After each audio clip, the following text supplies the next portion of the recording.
This week in the security news, rainbow tables for everyone. Lilygo releases a new T display that looks really awesome. AI-generated malware, like for reals this time, detecting bad USB when it's not a dongle. A Telnetd vulnerability.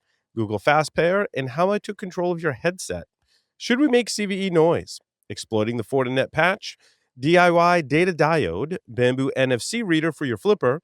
Payloads and PNG files. Don't leave the lab door open. Simply amazing research in a new tool that was released this week, fixing your breadboards, finding vulnerabilities in AI, using AI. Then Rob Allen from ThreatLocker joins us to discuss default allow and why that's still a really bad idea. All that and more on this episode of Paul's Security Weekly. This is a Security Weekly production for security professionals by security professionals. Please visit securityweekly.com/subscribe to subscribe to all the shows on our network. Broadcasting live from G-Unit Studios in Rhode Island, it's the show where exploits run wild, packets aren't the only things getting sniffed, and the cocktails flow steady. It's Paul's Security Weekly. Zero Trust is clearly the future as threats get faster, quieter, and harder to detect. But implementing it shouldn't disrupt the business. ThreatLocker enforces default deny and execution in a way that remains enterprise-ready, scalable, and operationally clean. Unknown software is stopped cold, trusted apps stay contained, and drift is locked down across the environment. It's Zero Trust that works in real enterprises and prepares you for the threats ahead. See why CISOs are adopting it at securityweekly.com/ThreatLocker. Ever feel like your network infrastructure is stuck in the past? Meet Meter, the company reimagining what it means to get and stay online. Meter delivers full-stack networking, wired, wireless, and cellular, all in one seamless, scalable, and secure solution. From hardware design and firmware to software, deployment, and support, Meter streamlines every part of your network while giving you all the control and transparency you need. Whether you're managing a branch office, retail stores, or a massive data center, Meter gives you performance, reliability, and the visibility you need to stay in control. Thanks to Meter for sponsoring. Go to securityweekly.com/Meter to book a demo now. That's securityweekly.com/Meter, METER. Welcome to today's sponsored interview segment. This segment is sponsored by our fine friends at ThreatLocker. I'm Paul Sidorian, joined by Mr. Jeff Mann. Jeff, welcome. Hey, Paul. Happy New Year. Happy New Year. I know. I'm looking forward to 2026, and hopefully I'll be able to make it on air more times than not. Yes, I hope so too. Miss Mandy Logan is here with us. Mandy, welcome. Why, thank you so much. I know this is actually really exciting. I feel like there's a lot of good momentum for 2026, and I feel the same for ThreatLocker. Yes, I agree. Mr. Josh Morpett is here with us. Josh, welcome. Hey, this is fun. Paul's always fun to play with. And Rob? So is Rob. Rob Allen, Chief Product Officer from ThreatLocker. You're like a podcast star now. How many podcasts have you been on, Rob? I've lost count. A lot, frankly. right? I've lost count. Many is the answer. Yeah, that's awesome. Yeah, That's fun fact. So people think CPO is Chief Product Officer. It's in fact Chief Podcast Officer. Oh, I see. Mm-hmm. It used to be Chief Petty Officer, but He was also Chief Pineapple Officer briefly, but let's not get into that. Yeah, no. we'll save that for another time. Yeah. And That's a different podcast entirely. exactly. That's Yes. no. So, Rob, I'm just curious. You said you have multiple buildings. Give us an update. Like, where is ThreatLocker headquartered, and what's the size and state of the company? Because you guys have been just growing exponentially, I feel like. Yeah, I think we passed since I last checked, we probably passed 650 staff. Mm-hmm. We have a new building, which I don't know if you can see that building out behind me. Yep. It's not that one. It's right beside that one. Okay. So we have currently moved. You see the little shack right next to that giant building? Yeah, that's what not you that yeah. corrugated metal. I was going to say, yeah. Okay. All as that one, but Gotcha. yeah, it's He basically got a right Quonset beside hut. that. So it's probably probably a driver and a 6-iron away from me right now. Yeah, okay. If I'm hitting it well. And we basically For me, that's should about have 100 room feet, but whatever. Right, yeah, We've got room for about 1,600 people there. Wow. It's giving us space for expansion that we desperately And they need. say Americans will measure in anything illogical. Right, you know? I know. Golf analogy, I like it. Let's not even get into the metric system. And Rob, are you guys in Orlando or Yes, Orlando, Orlando, right? Yeah. Okay. Sweet. That's Mhm. awesome. Rob, one of the topics you want to talk about today is the one I want to lead in with. And that's are we ready to admit default allow is broken? When I read through the details about this, I got like instantly taken back to one of my early jobs in cybersecurity. So I was working for what we call the .com spinoff. It was like this online lottery company before online gambling was even legal in the U.S. Actually, we were selling to other European countries developing technology. Speaking about default allow, yeah, and so lottery I did a lot of firewall stuff legal. there. I got to the university that I worked at for about 7 years. It was actually Brown. I mean, you can see it on my LinkedIn, right? It was Brown University. It was a wonderful place to work, but they hired me. Well, one reason was to manage their firewalls that they like had, but hadn't really connected to anything. So it was 2001 at the time, and it was a very, very flat network, which now that I think about it, that's actually kind of frightening. And so when you start with that large of a flat network, right? Brown University's tens of thousands of students, 100, at least then it was a 144-acre campus. And so I started segmenting the network and setting up rules. But I used a default allow.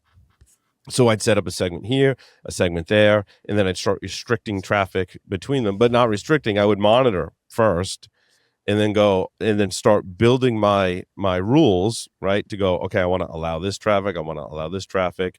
Maybe I want to deny that specific traffic. And then the last rule was still allow. And I would just look at the logs and be like, all right, what am I going to break? And every single time I did that, when I made that final flip from the default allow to the default deny, inevitably something broke. Maybe not right away, but inevitably something broke. And the first place they would blame was, oh, it's got to be the network, right? And I'd have to go in and adjust some rules. Okay, wait a minute. I want to hit on this for a second, Paul, because I'm going to smack somebody. And the problem here is that the risk calculation is way off on that. Because here's what you did. You said, I flipped from a default allow to default deny and something broke, right? Right. Okay, cool. So something broke. So now you go, what broke? How do we fix it? What port do we need to drill through the firewall? What do we need to do? What configuration do we need to make? And they're like, oh my God, it's such an annoyance. Whine. Oh yeah, it caused a lot of friction. Yes. Right. But instead, here's the thing. You turn around and you go, hey, we have to fix this. It's going to take us a day or two to fix it. Or, it's cool. We can do default allow and just let, ransomware take down the entire network. That'll be so much easier. Right. And those are your choices. It's a risk calculation that they screwed up in the name of convenience. Yeah. I had a similar university experience, only it was Fordham University in New York. And,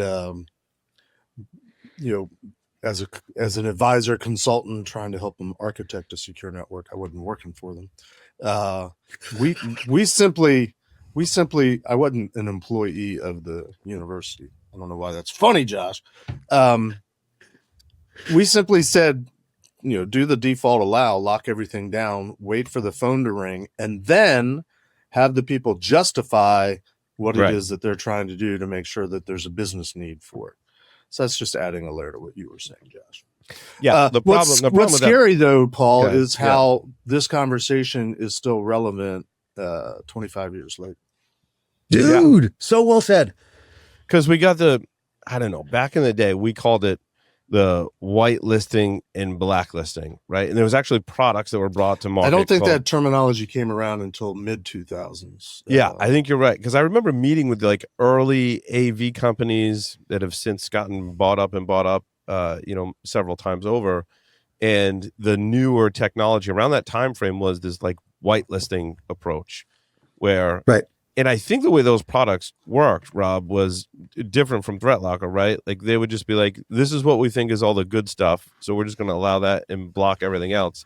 But they got it wrong like a lot, much like my firewall rules got it wrong a lot. So I guess my question to you, Rob, to kind of open things up. Oh, yeah, we have a guest. From the ThreatLocker perspective is, Like Yeah. I did it enjoying early. this. Work. Listening Yeah, to you guys. exactly. Early days in firewalls, there were issues. The next kind of wave of technology in that what we did previously called whitelisting was that approach where I thought I knew what needed to be allowed, and I put those rules on a system, and inevitably stuff broke. So what's changed today to allow us to have better approaches to either a default allow or default deny? Many things. And I think you Yeah. find that the PC term is in fact allow listing and block Yeah, listing. thank you. Yeah, we get slapped, or we used to get slapped all the time until we amended our behavior. What I would say is your firewall analogy is actually quite an interesting one, because a firewall is a really good example of a control. So it's not sort of deciding what's good or bad. It's not trying to figure out what's good or bad. It's literally, it is a set of rules, and that is fundamentally what we do with our core products, allow listing and ring fencing and so on. So it's not a decision based thing. It's a, you know, is this allowed? Is this not? If you think about it, so if you take a step back from it for a moment, basically the entire approach to cybersecurity, with the exception of this, but the entire approach to cybersecurity for the last 25 years has been default allow. So it's allow everything to run unless we know it to be bad. Now, the mechanisms have changed over time. So once upon a time, it was all about signatures and definitions, and that's fundamentally how antivirus worked for many years. Then came along EDRs and so on, and they're more about heuristics and behaviors and how things look. But it still fundamentally comes down to, I'm going to let this thing run unless I know it's unless I know it's bad. And there's a fundamental problem at the heart of that, which is that nobody knows everything that's bad. Yeah. It's impossible to know everything that's bad. It's a constant game of catch up. It's catch and mouse, or it's cat and mouse. There's, you know, hundreds of thousands of pieces of malware released every single day. So how do you possibly keep up with that? I mean, the short answer is you can't. Then you add on top of that a whole other layer, which is what is ostensibly otherwise good things that can be misused. So things like WinRAR or 7-zip can be used for data encryption. They can be used for data exfiltration. You've got obviously things like PowerShell, which are very commonly used. Yep. You've got, you know, PuTTY, which we've seen being used for data exfiltration. Right. So then, and there's also Windows has a built-in SSH. Yes. System as well, which Absolutely. I feel like is underused by attackers. Not that I'm suggesting things for attackers, but I almost feel like it's underused, right? Careful. I mean, well, I'll give you another example of something that is used but is probably underused, which is virtualization. That's exactly where I was going next. Things like WSL. So I've been banging the drum for some time. So obviously we at ThreatLocker, one of the default policy we've got for workstations is to block Hyper-V, because basically spinning up a VM is a pretty common attack vector. But I mean, that obviously applies to, you know, other virtualization tools as well, but it also applies to WSL. Yep. And it's really, really easy when you've got a WSL machine in operation, number one, to be able to, for example, set up remote access. I mean, a reverse shell to a Linux machine is literally just a SH piped to an IP address. It's incredibly simple.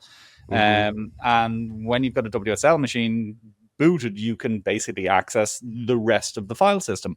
So things like data exfiltration are incredibly trivial. Oh, right. Jeff has his hand up. I have my hand up. That's how we play this game around here. I want to push back a little bit. I don't think that the strategy for cybersecurity has been default allow. I think it's been what we've been forced to live with because of users and companies. This whole, what Paul was introducing, you know, everybody complaining about the inconvenience of not being able to do, you know, he referred to it as things breaking.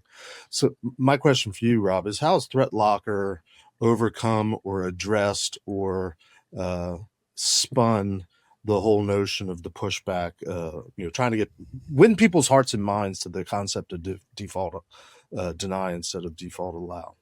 That's what I'm interested in. Well, there's a couple of things that I suppose you'd call it the secret sauce to what the ThreatLocker does and how it works and how we make it not difficult to implement. I mean, the first is you need to know what's out there. You need to know what people use on any given day. Now, look, I'm a fairly advanced user, but I use maybe 15 or 20 different programs on a daily basis on my computer. I use, you know, Office, I use Teams, I use Zoom, I'm on Chrome right now, I use browsers. But aside from that, you know, Hyper-V, there's not that much else I do on a day-to-day basis. So it's a relatively small set that your average user, and most users use the same software in the same way every single day. And fundamentally, what we do is we set up rules, much like Paul's firewall rules, to say, look, well, allow Rob to run Teams and Zoom and browsers and whatever else he needs, Office, whatever else he needs to run on a day-to-day basis, and no more. So we're allowing users to do what they need to do. Like, there is a really important distinction, or a really important part of the principle of default deny, which is default deny, or deny by default, but permit by exception. So the default deny is what's going to keep you safe. The permit by exception is what's going to allow your business and your users to continue to operate in the way that they need to. There is one other very important part or piece of the jigsaw that we have realized and embraced, which is the concept, or the problem with this historically has always been that software updates. So what you're running on your computer today is probably different to what you were running on your computer yesterday, because, a new update to Chrome has come out. There was a vulnerability. A new update for Acrobat has come out. Any number of different pieces of software will update on, in some cases, an almost daily basis. And if you're just permitting specific files and that thing updates, then you're going to have problems. So we're obviously aware of that. And one of the core features of functionality of ThreatLocker is we have what we call built-in applications, or ThreatLocker managed applications, which is for Chrome, for example, we maintain application definitions. So we know when Chrome updates, we've got an application team, 120 strong, who are actually over in that building I mentioned a moment ago right now. And their job is to check upwards, I think it's of 10,000 common applications, everything from Office to Teams to Zoom to technically Windows is also treated like this. But we maintain, track, monitor, and update application definitions. So when Chrome updates, they're going to capture that update, they're going to get that hash, they're going to push it out to, and ultimately it'll get pushed out to every machine. But Rob, are you profiling the behavior of Chrome so you know what Chrome should normally do behavior-wise? Or is it just a signature of... No, he's actually, if I heard you... Can I shoot in here first? Thank you. Well, actually, going back to the behavioral monitoring, because there was something Rob had said a bit ago that made me think of this. And now, before we go into Paul's question, this may be hyper simplistic, but I'm curious, where behavioral monitoring is bypassed, then does the default deny kind of allow that the root causes of that are more protected than adding on additional detection layers? Say that again, Mandy. I'm so sorry. Okay. So, and this is, I think, I'm like talking very basic perhaps, but I really want to understand the nitty gritty. So when behavioral monitoring has been bypassed, then does having the deny by default in place help address the root causes of what's happening faster than adding on additional detection? The short answer is yes. I mean, you have to think of it as different. And just to sort of clarify, so we do have our own EDR product. We've got an MDR. So we appreciate that detection has a time and a place. The slight difference is that we see detection as being complementary to other layers, i.e. the likes of Allowlisting and ring fencing and all of those core rules-based, yes or no but yes or no rules. I think you could argue that the essence of a well-balanced security stack will be to have elements of both. So it has elements of control, which is kind of the core of what we do, and it's got elements of detection and response, which is, I mean, fundamentally what EDR and pretty much everything else does. But the controls come first from our perspective, which is that if you try and run putty on your machine, Mandy, and you don't have a rule to allow you to run putty, you're not going to be able to run putty. Now, you may want to have some sort of a detection response when that happens because, why is this user even trying to run putty? But I mean, fundamentally, behavioral analysis is not really something we do. And there was an interesting example, which was we did a webinar with David Bomball and a guy called Jacoby at one stage. And Jacoby is an absolute genius. Jacoby is amazing, that's for sure. But Jacoby had developed this unbelievably clever piece of what was effectively polymorphic PowerShell reverse shell. So basically, he'd reach out to an API. The API would give him a different piece of code every time, different PowerShell every time, but it operated as a reverse shell. Now, he tried this or tested this against every EDR he could find, and none of them recognized this behavior as malicious because it was polymorphic. It changed every time. Now, we gave Jacoby an environment to play around with ThreatLocker in, and he kept banging his head against the wall, and basically he couldn't do what he was trying to do. And we actually, you can find this, I'm sure it's probably knocking around the internet somewhere, but he was convinced, absolutely convinced, that we were doing some amazing behavioral analytics, that we knew that what he was doing was bad. And I had to say to him that, look, I'm really sorry, Jacoby, that's not actually what we're doing. We're not recognizing this behavior as bad. We've just got a really simple rule in place that says PowerShell cannot access the internet. So the point is, sometimes very complex problems have very simple solutions. And in this case, the complex problem of this amazing, polymorphic reverse shell PowerShell code was just don't let PowerShell access the internet. Yeah, so it's not so much about behavior, but about the ring fencing and just putting rules and guardrails around what things can and can't do. Exactly. It's not so much about behavior, it's about controls. Like fundamentally, Rob, yes. I got to go sideways from this. You have 120 people categorizing and characterizing software on a daily basis. Yes. So like you're one of the solutions, if not the solution to look, I used to work with software bill of material standards, and serialization, understanding which versions of software are which and where they are is a goddamn nightmare. And so you have an actual team devoted to nothing more, partially at least, to seeing every different version of every different package in at least this most common set of softwares. And that's a huge, incredible asset to software bill of material standards. And we need to talk. Well, it's also something that we have effectively built into its own product. So what we've been speaking about so far is like control. So it's Allowlisting and ring fencing and so on. We do also have a patch management solution, because one of the byproducts of our applications team and the hard work they do in terms of cataloging applications is that we know what's up to date. We also know what's out of date. And because of fundamentally what our agent does, which is to watch everything that executes on a machine, we know if the thing that's running on my machine now is up to date. So it knows if the Chrome that I'm talking to you on right now is up to date. And if it's not, we can patch it. And the beauty about it is, because of that visibility, we can see, if you think about most patch management tools, and again, this is just one of the things that we do, but most patch management tools look at the registry of a machine to try and figure out what version of software you're running. That leaves out a really big hole, which is portable applications, things that aren't actually installed. All the stuff that users run from their downloads folders and random applications that aren't actually installed in the machines are effectively invisible to most patch management solutions. But because we have all of that data, we know what's up to date, we know what's out of date, we know what's running, we can then patch what's on people's machines outside of stuff that's installed. I have a somewhat flippant question, but Shoot. There's a serious element to it. Is your agent running in default allow mode? No. Run itself? Oh, that's a great question. Yes. Sorry. Again, what determines that the agent hasn't been corrupted, modified? SHA. So basically, everything is permitted by hash or SHA. So we've got a list of SHA for our agent. Default basically. allow.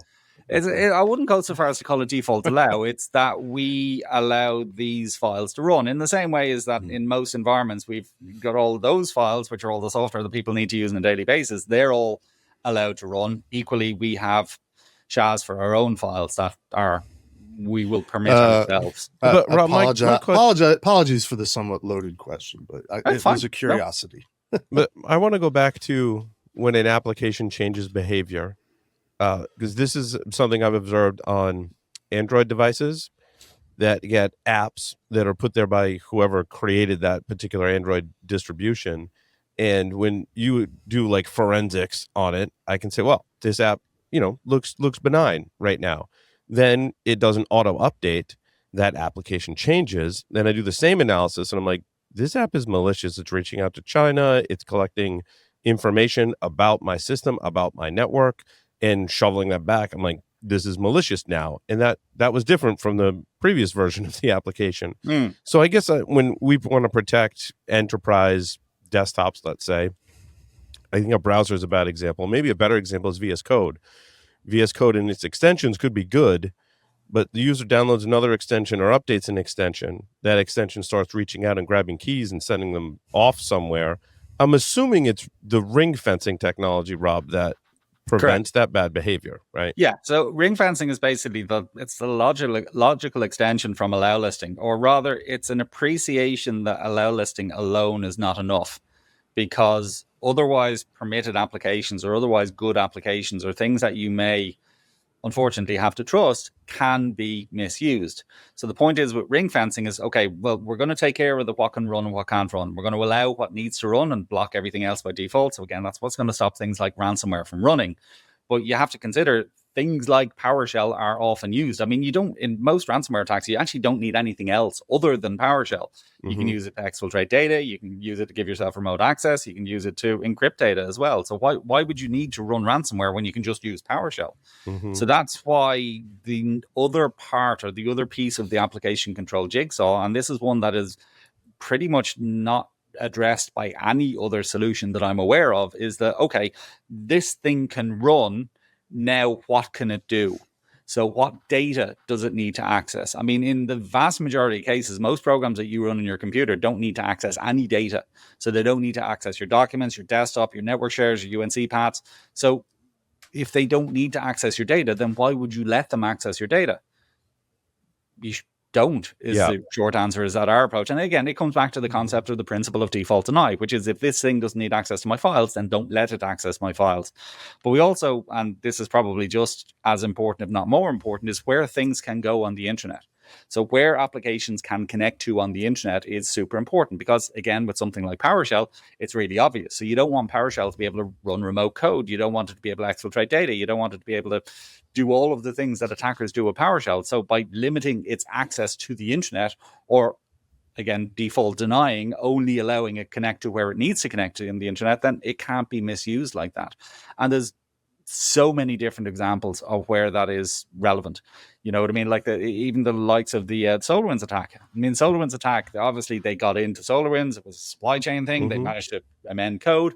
But fundamentally, what the SolarWinds agents that people were implicitly trusting on their computers, because generally speaking, when you install an agent on your machine, you're implicitly trusting it. It was able to go off and talk to an external command and control server somewhere in New Jersey, I believe. Now, damn New Jersey. I have no opinions on states, Joshua. So I grew up there. So I'm going to take your word. I'm going to take your word on that. But the point is, if your SolarWinds agent only needs to talk to SolarWinds.com addresses, then why would you let it talk to random command and control server in New Jersey? And there's infinite examples of that where things just do not need to be able to do the things that were ultimately exploited, if that makes sense. So, as I said, the other part of the again, I've got a question that sounds. I mean, I will buy ThreatLocker today if you tell me it can block AI. But my serious question is, how is ThreatLocker participating in this AI revolution in terms of every fucking thing I open now pops up with, can AI help you on this? Can AI help you on this? Is the team behind you in that building working on a way to block all that shit? Please. Well, I mean, the short answer is yes, in a couple of different ways. I mean, first and foremost, in a lot of cases, it's, I was reading a really interesting article on Believing Computer today about AI-generated malware. So, I mean, fundamentally, AI-generated malware is the same as person-generated malware. It's code, it's a program, it's something that runs. And if you block everything that runs, then you're going to block AI-generated malware in the same way as you're going to block any malware. You also have, we've got a web control component as well to what we do, so we can block access to the likes of ChatGPT and stuff, which is, again, something we do internally. We block it for all those except who shouldn't have access to it. I mean, one of the sort of taglines that we use is AI can't beat AI. I mean, it's fundamentally, it's an arms race between the attackers and the defenders. Well said. Our approach to date is that, and I'll speak purely from a personal perspective, and I think you'll probably be in agreement with me on this, is the everybody likes to say they are powered by AI or infused by AI, or AI is doing all manner of amazing things for their particular product. AI washing.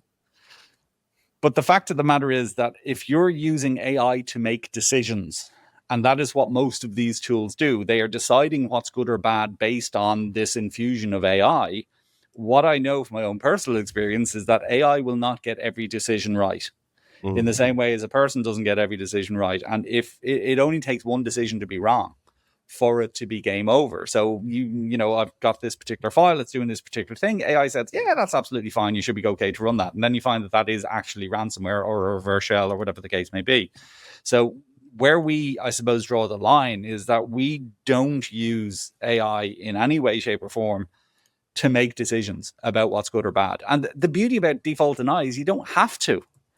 We're not depending on decisions about whether something is good or bad to allow it to run. We're depending on a strict rule set that says, is this thing allowed or is this thing not? And if it's not, we don't let it run. So we don't need, the AI arms race is one that we don't need to join because of default deny. But also, I think it can help with AI agents as well. Oh, absolutely. So we've seen a huge, you know, Claude Code is a super powerful tool. I've talked about it on the show. I've also cautioned people and covered research where people have gone, well, if you put this in the response, Claude Code can run commands and get around some of the internal filtering. And I like putting additional guardrails or controls in place around these coding agents because I've seen them go wrong. Right? I've seen them execute commands they're not supposed to execute. They can wipe systems out. You know, I've heard horror stories, but being able to put controls around that to your coders who are using things like Cursor or Claude Code to make sure that they don't cross a line and do something malicious. Yeah, absolutely. And as I said, there's a number of different layers to the AI problem. I mean, again, not to disagree that there are many, many benefits, and there's benefits from a cybersecurity perspective as well. So being able to process or deal with huge amounts of data does have its benefits. But as I said, just where we draw the line is, are we going to use this for making a decision as to whether or not something should be allowed to run? And the short answer is we're just not. So it's very much a differentiator. I mean, I think it sets ThreatLocker apart. So everybody else is in this arms race going, our AI is better than your AI, or my AI is bigger than your AI. I mean, fundamentally, we don't need to enter that arms race because default deny. So simple solutions to complex problems, default deny. I really like that, man. That's awesome. And look, realistically, cybersecurity is a complex problem. And this is one of the issues, is people can be and can feel overwhelmed as an attacker because as a defender, because you've got all of these different types of attacks that you have to consider. You've got all of these different, you know, I mean, one of the really interesting products that we introduced recently, which we pretty much gave away to everyone, was a thing called Defense Against Configurations. And it's basically, the genesis of it was we wanted a way to, I suppose, automatically check customers' ThreatLocker implementations to make sure they haven't done anything dumb that was going to make them more exposed than they need to be. So, like, say, for example, somebody sets up a rule allowing everything to run from C users. I mean, that's a really bad idea, but we wanted a way to automatically check these things daily to make sure that somebody hadn't done something that was going to make themselves less secure. But what we realized is we could expand it to check all sorts of other stuff, that some of which have no relation to ThreatLocker whatsoever. So as far as I know, in the current iteration of DAC, we have 200 checks that are run daily on every single machine that we have an agent installed on. So it checks everything from password policies to password complexity to firewall rules to, does it check for secure boot being enabled? That is a good question. I'd have to find out. I'm not sure. It's a pretty easy check to add, because I just saw an open source script that does what you're describing. And I was like, that's awesome. I'm glad someone shared it with the community, right? But obviously that's a project that has to be well maintained, and trusting an individual is one thing. Yes. But having a whole team, that's maintaining it is a different thing. So well, the beauty about this is, and yeah, I mean, we have a lot of customers who are interested in compliance, so we want to measure ourselves against X compliance framework. But the problem is, number one, you're often doing it without actual data. So you're saying, yes, we remove unnecessary local administrators. yeah. Do you though? Did you? Right. Did you really? Or it's in the time since you signed this thing to say, yes, we do this, to tomorrow, has a user been added with excessive permissions? Quite possibly. So that's the beauty about this thing, checking constantly, checking daily. Are you still in compliance? Is this thing still true? And if it's not, telling you, well, this is the machine, this is the user account, this is the thing that you need to concern yourselves with, but also explaining why it's a problem. And this is one of the cool things about DAC, is not only does it say, well, this thing is wrong, it says, well, this is why it should be right, and you should really consider fixing it. We will give you solutions as well. Very often it's something like, we've got configuration manager policies that set these things. We've got application control policies, network control policies, storage control policies, any number of different solutions to it. Sometimes the solutions are unrelated to ThreatLocker, but 90% of the time they are things that can be fixed using our portfolio. Rob, did you say, products. is there a free tool or free trial? Like what? If you want to try it out, anybody who tries this out can enable this product, defense against configuration. It technically is currently in beta at the moment, but it will still give you incredibly useful information. It gives you reports, it gives you email with like executive summaries. So again, you don't have to figure out how to explain all these problems to the higher ups to say, hey, these are problems. We're pretty much going to do all that hard work for you. That's awesome. Well, sorry, we're running short on time, but Rob, thank you for joining us today. Thank you for having me. Wonderful having you on the pod. Thank you, Mandy, Josh, and Jeff. And that will conclude this episode of Paul Security Weekly. Thanks, everyone, for listening and watching. Over and out. This episode is brought to you by Adaptive Security, the first cybersecurity company backed by OpenAI. AI has fundamentally reshaped the threat landscape. Today, the greatest risk isn't someone breaking into your systems, it's someone breaking into your trust. Deep fake voices joining your video calls. AI-crafted phishing emails that perfectly mimic your executives. Even synthetic job applicants entering through the front door. Adaptive Security is designed to counter these new realities. The company delivers real-time attack simulations that show security teams exactly what modern AI-driven threats look and sound like, and prepares them to respond effectively. Learn more at securityweekly.com/adaptive. Coming to you from Hacker Syndicate Studios, this is Paul's Security Weekly. It's episode number 910, being recorded on Wednesday, January 21st, 2026. I am Paul Asadorian, joined by Miss Mandy Logan. Mandy, welcome. Thank you, man. I'm surprised how different it feels not having Aaron here this week. Kind of got used I know to that. Aaron was here for a couple of weeks in a row. Now he's probably resting because it's late for him Because it's when late, the show is exactly. recorded. Mr. Adrian Sanabria has joined us. Adrian, welcome. Hey, nice to be here. Thanks for doing the show, and like not your regular show, but happy to have you as a host as always. Glad you're here. Always a Mr. lot of Jeff fun. Mann. Yes, Mr. Jeff Mann is Yeah. here with us. Adrian and I guess we were doing a crossover episode with Yeah. Enterprise because I was Jeff on was on- Enterprise Oh, there Play you show. go. Yeah. a week or two ago. That's right. Mr. Bill Swearingen, triumphant return Hey, back to Paul Security Weekly. Thanks for joining us this thanks week, for Bill. having me. Good to see Thanks you. for having me, Paul. Thanks. Glad to be back. Yes. Let's see. Coming up, I don't know if you're going to RSA this year, but Security Weekly listeners can save $100 on their RSAC 2026 All Access Pass. RSAC 2026 will take place March 23rd through the 26th in San Francisco. You can register using the discount code by visiting securityweekly.com/RSAC26. Use that code 56U5SecWeekly. Hope to see you there. That's right. Except for Talk you about- won't be there. I probably will not be there. Mm. I mean, I'm not totally opposed, but I don't have anything really to do at RSA. I mean, I could go and hang out, I guess, but we'll see. It'll be a last minute trip. Who knows? Nice. I'm giving a talk. You're giving a talk, Adrian? Yeah, for the first time in a couple of years, my talks were not accepted at B-Side San Francisco, but were accepted at RSA. Wow. Weird.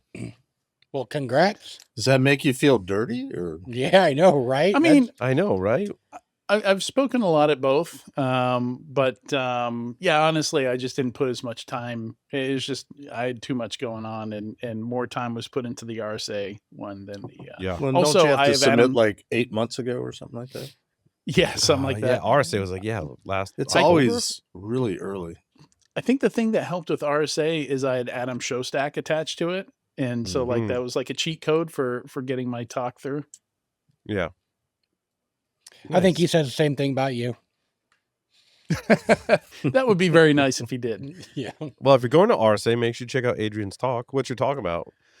It's about breach transparency and how we need to understand details of how companies fail so that we can better focus on what matters. I agree. Agreed. I too am frustrated as to when I read a breach report. I'm like, well, that didn't tell me anything that wasn't in the headline. So We There take is your literally- security seriously. yeah, yep. There's It's like a boilerplate. literally a right? niche within the legal profession just about like keeping breach details private. Yeah. Well, sure to be an awesome talk. We started chatting about rainbow tables, and I was like, well, let's save it for the show, because in the background I'm downloading a bunch of rainbow tables. Now I gotta get my tabs. Not literally. I wish you had a monitor behind you so we could see the rainbow tables. Right. Downloading in the background, They're that would be very, great. That would Yeah, be like cool. little blocks, like boom, boom, boom, boom, boom. Yeah, like you're They're very- defragging a hard drive Mm-hmm. in 1998. Mm-hmm. So I need to separate. Speaking the of views. 1998, what rainbow tables? Yeah, right. It's Mhm. just certainly not a new thing. Mm-mm. So Well, It's funny because I- the write-up said that they've been used since at least 2012. I was like, All at right, least that's 2012. That's the same thing I saw. I'm like, yeah, 2012. I'm like, I was like, how old is the person writing this? late 90s, 2000-ish. So what happened? I'm old. They probably let AI write that part. So Probably. Paul is struggling to compute right now. Yeah, sorry. I was just I don't know if you guys have played with the split view in Chrome, but I'm trying to use it to manage all my tabs during the show, and I'm coming up against limitations. In any case, Mandiant has released rainbow tables for net NTLM v1 cracking. Now, talk about like not new. I mean, this stuff has been around for a really long time. But what they say that this accomplishes is full documented data sets downloadable by anyone, as opposed to maybe generating them yourself, finding a usually smaller set of rainbow tables online for free, or paying someone for the rainbow tables. So they've kind of leveled the playing field. Everyone now has access to all 8 terabytes of net NTLM v1 rainbow tables. They also include instructions for common tools, rainbow crack, and others. And it says a cost profile tuned for commodity hardware that you can crack in less than 12 hours, sub $600 exercise rather than a custom rig. Agreed, disagree? Like, this is a good thing because people are still using NTLM v1. Yeah, I'm curious, Paul. I would love to see you test if it's quicker to generate them from scratch or to That's what I download was them. wondering. That Because as he downloading was- them is taking a really long time. So at how like long have you been 12 at it? How long have you been at days. it? Like 2 days on and off. And I've got almost a terabyte.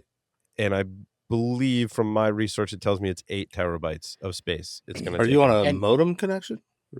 no, so they're rate limiting when you download it from the bucket. I actually, in the show notes, I have what I found weird about the article is it's Mandiant, is part of Google, and Google itself gives you an outdated legacy command called gsutil. Like if you look up that utility, it actually listed as a legacy utility for interfacing with Google GCP.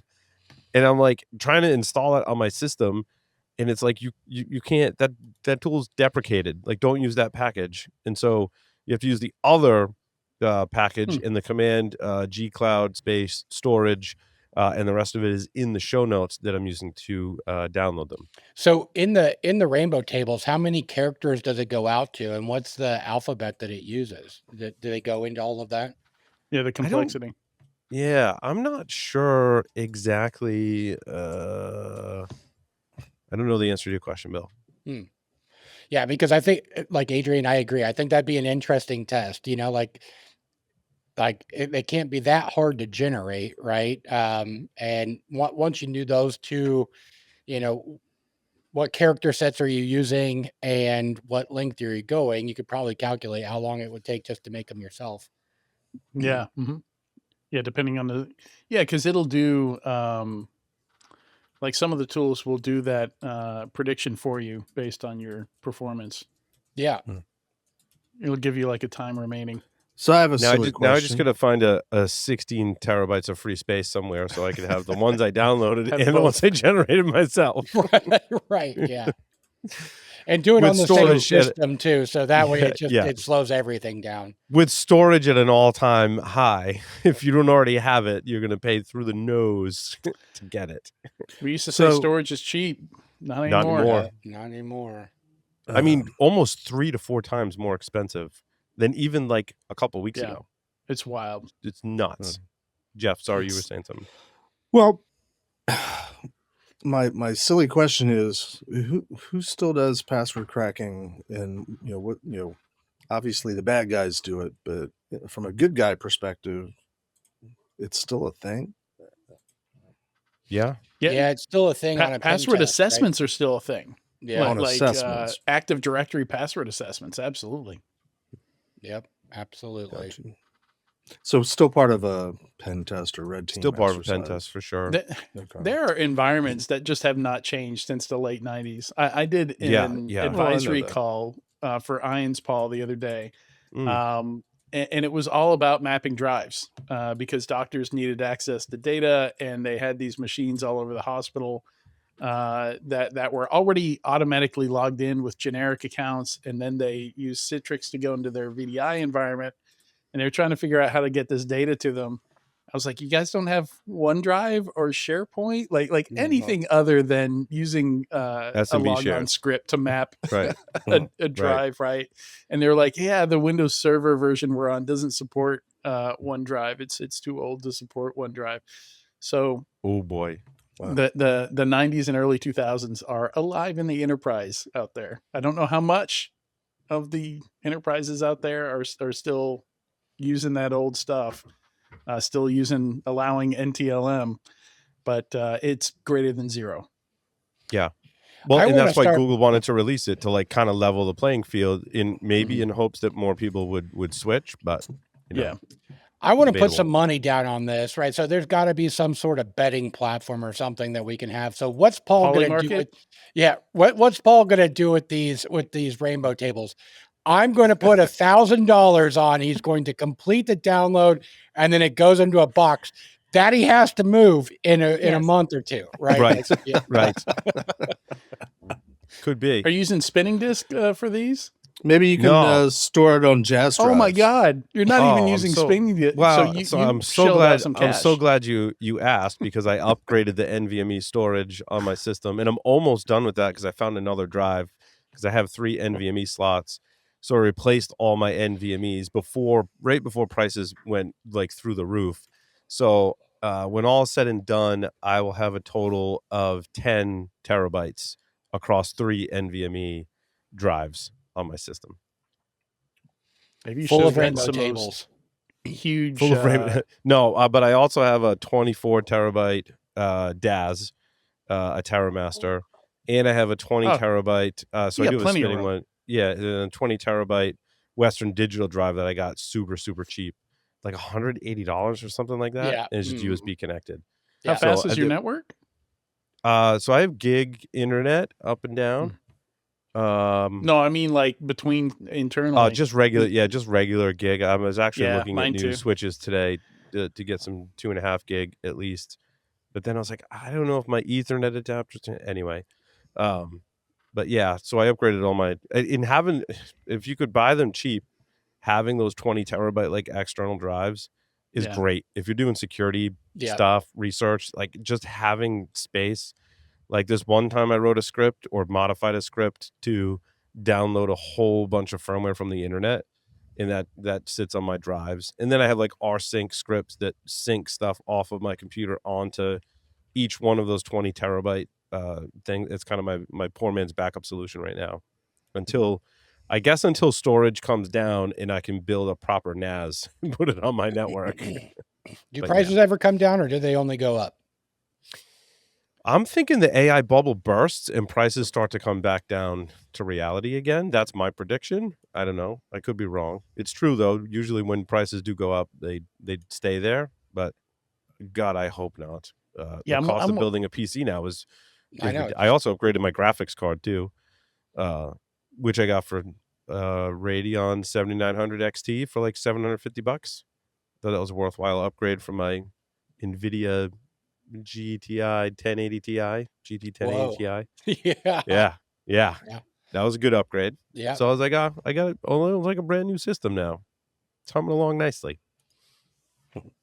And plenty of space for Rainbow Table. I mean, I think that's one of the reasons why I wanted it, to answer your question, Bill, was I just wanted to flex my new storage capacity. For sure. Yeah, test it out. So he's got all this new storage capacity, and he's going to fill it up and not have new storage capacity. Right. And need more storage capacity. Yeah, if you look at the message I put in Discord from Lumo on the question about generating the Rainbow tables versus downloading them as far as time, a lot of it actually shows for sure that generating them is faster. Is faster. Right. Especially if I could use my new GPU to generate them. Well, now I'm just going to have to go generate them. Well, maybe the ones that maybe the ones that are crafted by Mandiant are just better. Could be. Well, I mean, their name says Mandy in it, so right. So that instantly makes them better. That is basically a given. It's too bad they don't put the command in there that they used to generate them. Yeah. Yeah, that would have been. That would have been nice of them. Yeah, because now I got to go research how to generate them, because I've not generated Rainbow table not in a really long time. Yeah, I was going to say I have, but it has been mid-2000s. Yeah, long time. And you know what's funny when we're talking about this topic? Did you guys listen to Darknet Diaries? Recently, not the last Did you hear? He said my name on the podcast. I actually got some emails from people. They're like, "Oh, I heard your name on the podcast." Apparently, Jack Rosider was at Defcon back in the day looking for Rainbow tables, and I vaguely remember having burned some CDs with Rainbow tables on them and selling them at Defcon.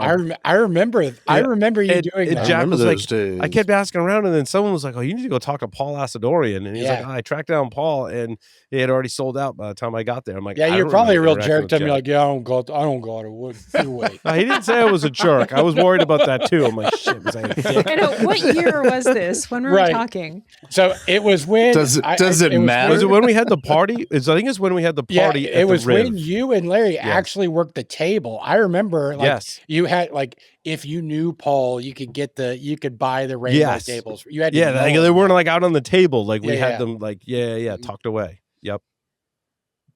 So there you go. Back in the some history days. Oh, speaking of history, where are those Rainbow tables, Paul? There might be a market for them. I know, right? Again, God, what were they even? I don't even remember what encryption algorithm they were. I don't even remember what they were. I don't even remember. I bet you they were for Wi-Fi or something back in those days. Or LM hashes? Yeah, maybe. Yeah. It probably would be worth it, just because they are so old, for somebody to briefly describe what the utility is in using a Rainbow table. I agree. I actually was thinking about referring to what Wikipedia said, but go on.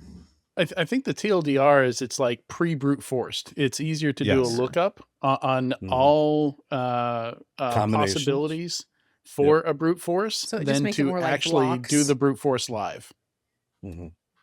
So it's faster to get blocks you're of doing the plain the text. pre-computation.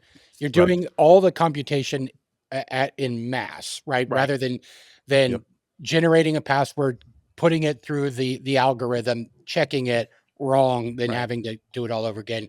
You do it in mass. And so you only have to compute it once, and then you can use that computation as many against as many systems as you want. Just comparing the hash. When you're on a pen test engagement, it's time limited, right? You're doing a best effort point in time engagement. So you don't want to wait 24 hours or however long to brute force some passwords. You want to be able to just do a quick lookup.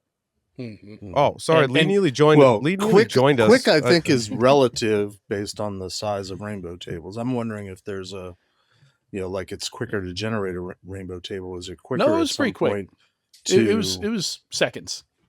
Yeah, back then, but is it now? To download? No, to actually use it, to do the lookup. Use it. Okay. To use them. Yeah. Now it should be quicker because storage was slow back then. Yeah. Right. Right. Mr. Lee Neely, how are you, man? Good to be here. You You look like you're in a jail cell somewhere. Yeah, Well, back with in the sun jail. coming I've been in watching window here behind me, I too had much to close Stranger the curtain. Things, I guess. I thought the snow-covered mountain would have been really nice in the background, and so did the sun. And it was quite bright. So anyway, but it's good to be here. I ran into unexpected construction delays, so it should have been 2 We're minutes. just talking was about 20. being 15 minutes early, right? Yeah. So, but I mean, and just look, who's the coolest one of us out of us? Lee, because he showed up Yeah. late, right? Showed up Like, late. Fashionably late. Hey, That's what they call it, right? I had to Fashionably make late. my entrance. That's right. That's right. So, but I want to talk about something else old since we were talking about rainbow tables, and that is a Say vulnerability. because Lee joined. Sorry. No, because Lee. Dude, Paul. Ouch. Feel the Don't love do there, that while I'm Mandy. drinking hot tea. Go beat It your head reminds me against of the the- wall, Mandy, because you can Reminds do me it. of the Jack Daniel line, "You'll be old someday too, if you're lucky." Jack posted today on Facebook that he had been to his annual physical, and the doctor said, "You're in really good shape for someone your age." Mhm. I would have loved to hear Jack's response to that. It would have been really spicy. Yeah. It's out Oh, on yeah. Facebook. You can find it. So there was a vulnerability. There is a vulnerability in iNet Utils Telnetd. Talk about going back. What's amazing though, the best part of it is I put commands in the show notes. I actually worked on my system. I looked at the version that is included in Manjaro Linux, and I started the Telnet server. Telnetd still comes with Linux installs of any. I think flavor? yes. Wow. It's not running by default, but it's there if you want to start it on many. So it's Linux default deny. distributions. It's default not started. That's 'Cause remember first Linux of all, back in the day That's used- incredible. Look at that flaw, and that has existed until now. Wait, what story? Yeah, from 2015, my story number 13. So basically, Telnetd passes off your login information to the bin /bin login command, and the username gets passed to the login command. But if not properly sanitized, you can put the Dash root F. -f root prompt or as your username, and that will be accepted as a command line parameter to log in, which essentially logs you in as root. Like, it's the most ridiculous vulnerability. So essentially, planet. if you land on a Linux box right now and Telnetd is running, you have root access. Or if you start Telnetd like I did, which I don't know if you can start it as a non-root user. Right. It's actually You got to a good install point. it first. I don't think I have a single Linux that would even have it installed. Go check and see if Telnetd exists on your system, though. Yeah, I'm going to go look right now. I might, because I don't know if I installed it for something. I might have. Although I don't remember installing it I don't. explicitly. And Last time I it looked wasn't for it, it wasn't on installed. some of my stuff, but shit. But look for a package called iNet Utils, because mine wasn't installed as Telnetd. Mine was installed as iNet Utils, and within the iNet Utils package contains the version of Telnetd that's vulnerable. You can still do like a locate Telnetd or something like that. Like it's still called Yeah, Telnetd. and the binary on was disk. yeah. Okay. My binary was there, so that's what I did first. I was like, "Is Telnetd there?" Oh, it is. And then like I couldn't start it because it has to be started from like a startup script. I didn't start digging in the technical details behind that, but I remembered did you something find about it? that. In the file system. Let's see, on Manjaro Linux, I know where it used to be. it is in user bin. User bin. It is still Telnetd, user bin. Okay. Yeah, I don't have it. and it was part of the iNet Utils package. On Ubuntu, I do not have it. You need to create a rainbow table Debbie, of and I don't your have it. file structure and then do a lookup. Yeah. iNet Utils is a collection of common network programs, part of the new software. I wonder how many like I don't know, just VPS type systems have. Yeah. I don't. That's like iNet Utils is like the Caragen and Echo and RSH, like all those old school Unix utilities are rolled up in the iNet Utils GNU utility. I don't have it on my Linux phone either. No, that's good. I brought this back to life the other day. I brought all my weird phones out, and this is Sony Xperia running Sailfish OS. Wow. And they're still supporting it, so it's up to the latest. And it just comes with a tiny, tiny terminal. Not sure if you can even... I see it. Oh, wow. So I did a quick great. lookup on what's in iNet Utils. I mean, yeah, it comes with an iNet D media server, FTP client and server, Telnet client and server, RSH client and server, RLogin client and server, TFTP client and server, Talk client and server, syslog daemon. I'm thinking we're acting like it's 1970. Ping, does it have any X X services? No. Oh, that's why people would load it. It includes ping, traceroute, whois, things we would use. Oh, yeah, that could have been why I installed it, or some of those other utilities. ifconfig, logger, DNS. Yeah, I get irritated when NSLookup isn't available. So it could be I needed the Telnet client, and the only way, or one way to install the Telnet client is to install iNet Utils, but that also gives you a whole host of other stuff. Yeah, it's almost like I wish they'd break that apart. Although it's really, if you're in a hurry, you know you're going to go for the packages that have everything you want. I'm just kind of surprised that this flaw has existed in Telnet that long. Telnetd, right? Yeah, roughly 6 years, right? Yeah, 11 years. 11. Only 11. 2015. Yeah. Was it Telnet or was it SSH where there was like a super basic, like you could just do it at the command line. You didn't even need an exploit. Back in like 2006, 2007. I want to say there was a vulnerability. PHP in where you could just log in as root. In Telnet or SSH or I think it was Telnet. That's what he was asking. So could have been. I don't remember that one exactly, but back when hacking was like the movies and you just typed root and like, okay, I'm in. It kind of was like when I tested, I was like, it kind of was like the movies. I'm like, wow, that was surprisingly easy. So if the Telnet daemon is available in several of the Linux installs these days, who actually supports it and updates it and writes it, if anyone?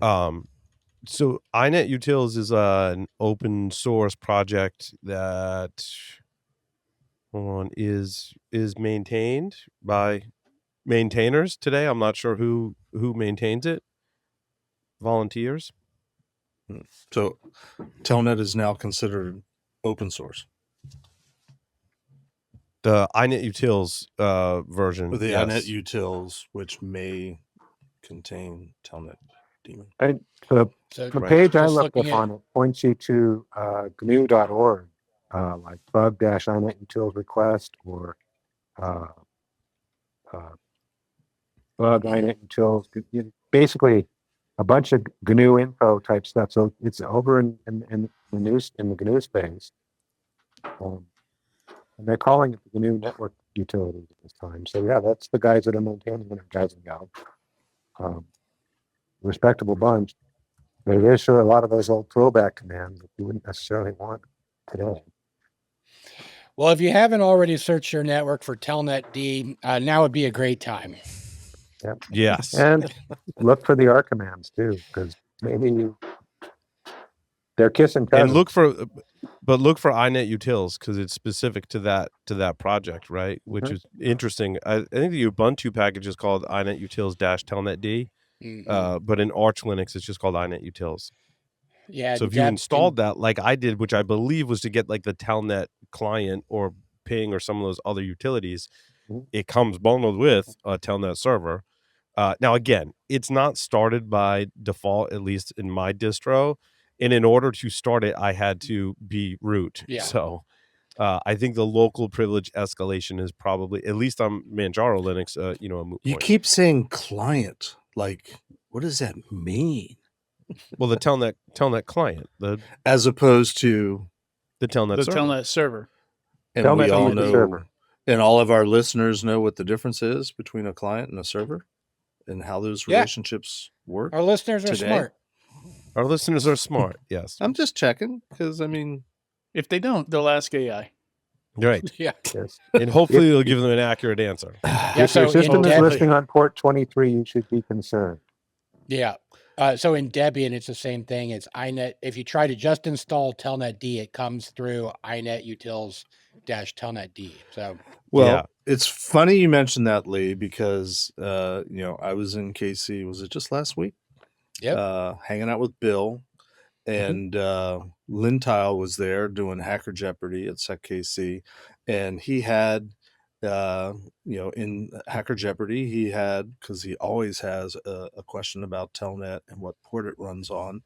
Nobody knows what port it runs on. At least that's an ongoing running gag with Lintile in any of his games. So I would posit that if people don't know what port Telnet is running on, they may not understand what client server means. Just saying.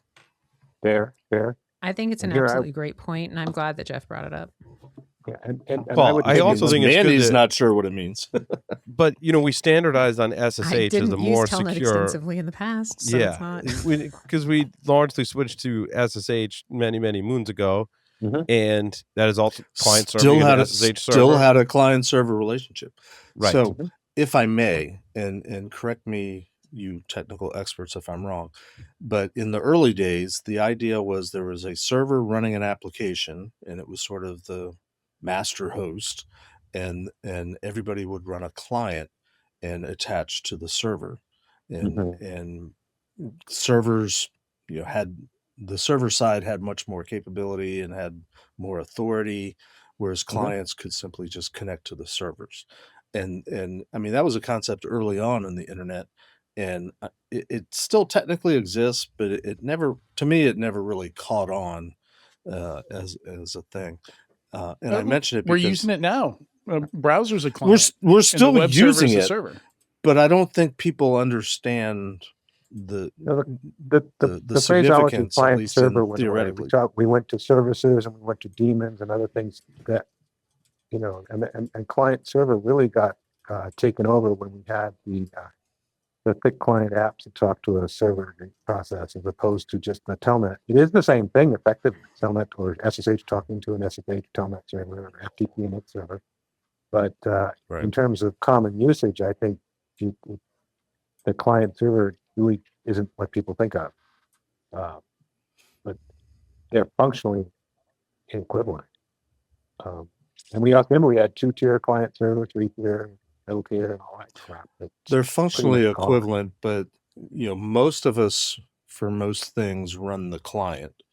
And if you run the server of a service or an application, you do have a lot more capability because you can talk to all the clients, whereas clients can only talk to the server, at least in theory.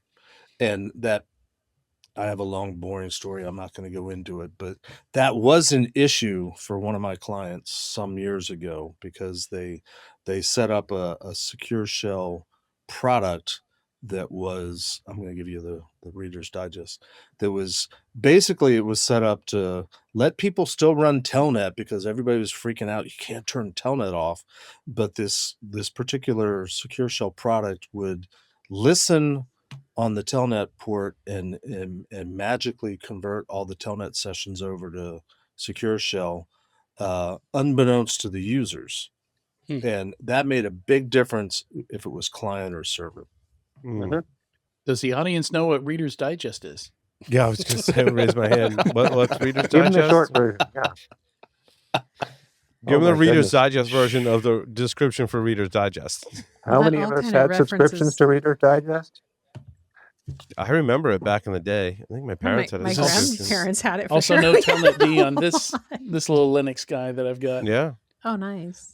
I had a client in Connecticut once, and I drove past the Reader's Digest headquarters, which was in Nice. Connecticut. So Every year I Reader's would wait Digest was around waiting amazing. for the Reader's Digest Bikini Edition. It was the best episode, the best edition. So close, What are you and yet talking- so far. I know. So, I know. Yeah. I really fucked that one up. well, I Yeah. remember back though, Jeff, you remind me Ethel back from in the day Kansas showing you the goods. when Let Lee remember when you talk. could wrapper the Berkeley R command with SSH, you compile it to do that, and so it would, the Mhm. it would connect. They had new binaries with the old names, and they would use the same kind of negotiation, except it was over SSH. So you have to set up host keys and stuff. No more host.equip. Yes, I'm old. I mean, it's actually one of the reasons why Mandy I has got- already established that, Lee. I No, think, Paul, I was shocked that Paul was trying to establish it.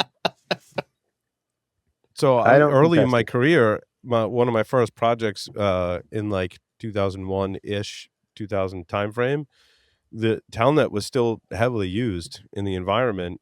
And some of you will be enthralled by this. It was compliance that was the driver to kick off a project to harden our systems. And one of the first things, like, we would have failed miserably if we were still using Telnet. So Oh, one of yeah. my first tasks was on a whole bunch of Solaris systems was to get rid of Telnet and replace it with SSH.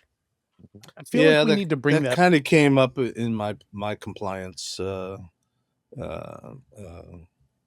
experience many times. And the problem wasn't the operating systems on workstations. The problem was the networking gear. Yeah. And what's funny is later in my career, I would do another project to convert from SSH v1 to SSH v2, right? Because remember, SSH v1 I had remember that yeah. project. cryptographic issues. Yeah. Mhm. That was a little. So we finally I- got to this point, but yet we still have Telnet and it still has vulnerabilities. Imagine that. Also, still clear text. I mean, you know.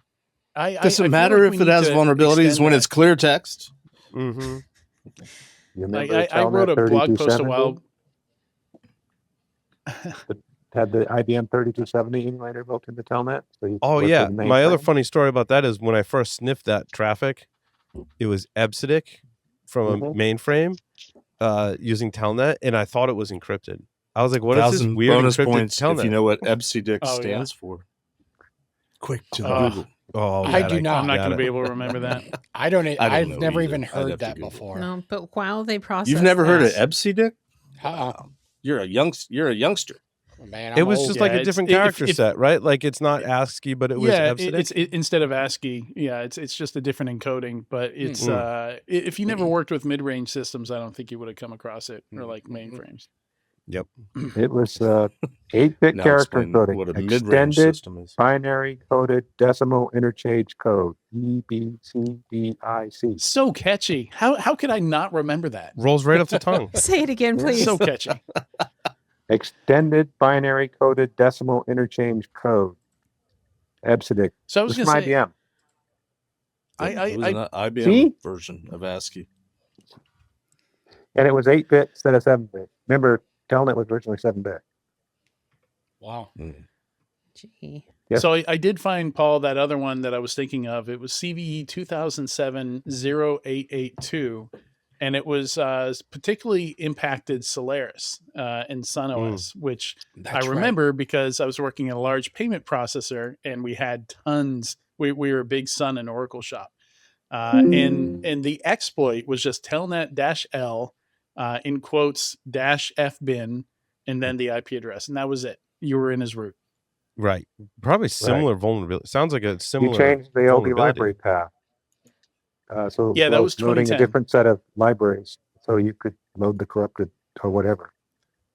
Yeah, that one came out in 2010. I came across that one when I was looking for this one. In about around closer to 2000, there was a similar bug where on Solaris you could get root and 11 keystrokes because of an issue with LD. And we had a doing an internal pen test, and the guy got root everywhere. Yeah, it's very similar, right? The -F tells it to skip authentication. Mm-hmm. Yeah, there was a TTY prompt overflow. That was CVE 2001-0797. and you typed a username followed by 64C characters and then a \n new line to get shell access without a password. And that was also Solaris. Upper overflow for the win. Solaris was fun. Stuff Wait, like you that. know, Lots of exploits. I want to go for back Solaris. to Lee's. I'm so intrigued by this whole thing about it changing from being 7-bit to 8-bit. That seems like a massive overhaul. Well, originally when you were doing modem and stuff, that was all 7-bit. Then we started getting. I don't remember when we got into everywhere 8-bit. Maybe Jeff does, but it's been a while. It was transparent though, when it changed. But yeah, but definitely FSTIC was 8-bit, and all the emulators use 8-bit because they were using control characters for screen management. That's where you'd have you've probably all seen the terminal with what looks like a form on it, and you go from place to place and updates regional. But that was all 8-bit control characters that were processed by the terminal interface, and then they implemented that in versions of Telnet. No, not SSH, but Telnet. And there was 3270. There was the HP terminal one. There was several. And I had to get, the reason I learned all about this was I was setting up the operators in the data center instead of using hardwired consoles, which using an X terminal. And I had to figure out how to get all the terminal emulators working so that they could actually access it. I had keyboard mapping and all kinds of crap I had to do. It was hard, but it was a lot of fun. It still blew the manager away who didn't understand the terms client server, particularly on an X terminal, when they almost turned backwards, because the X terminal itself is a server.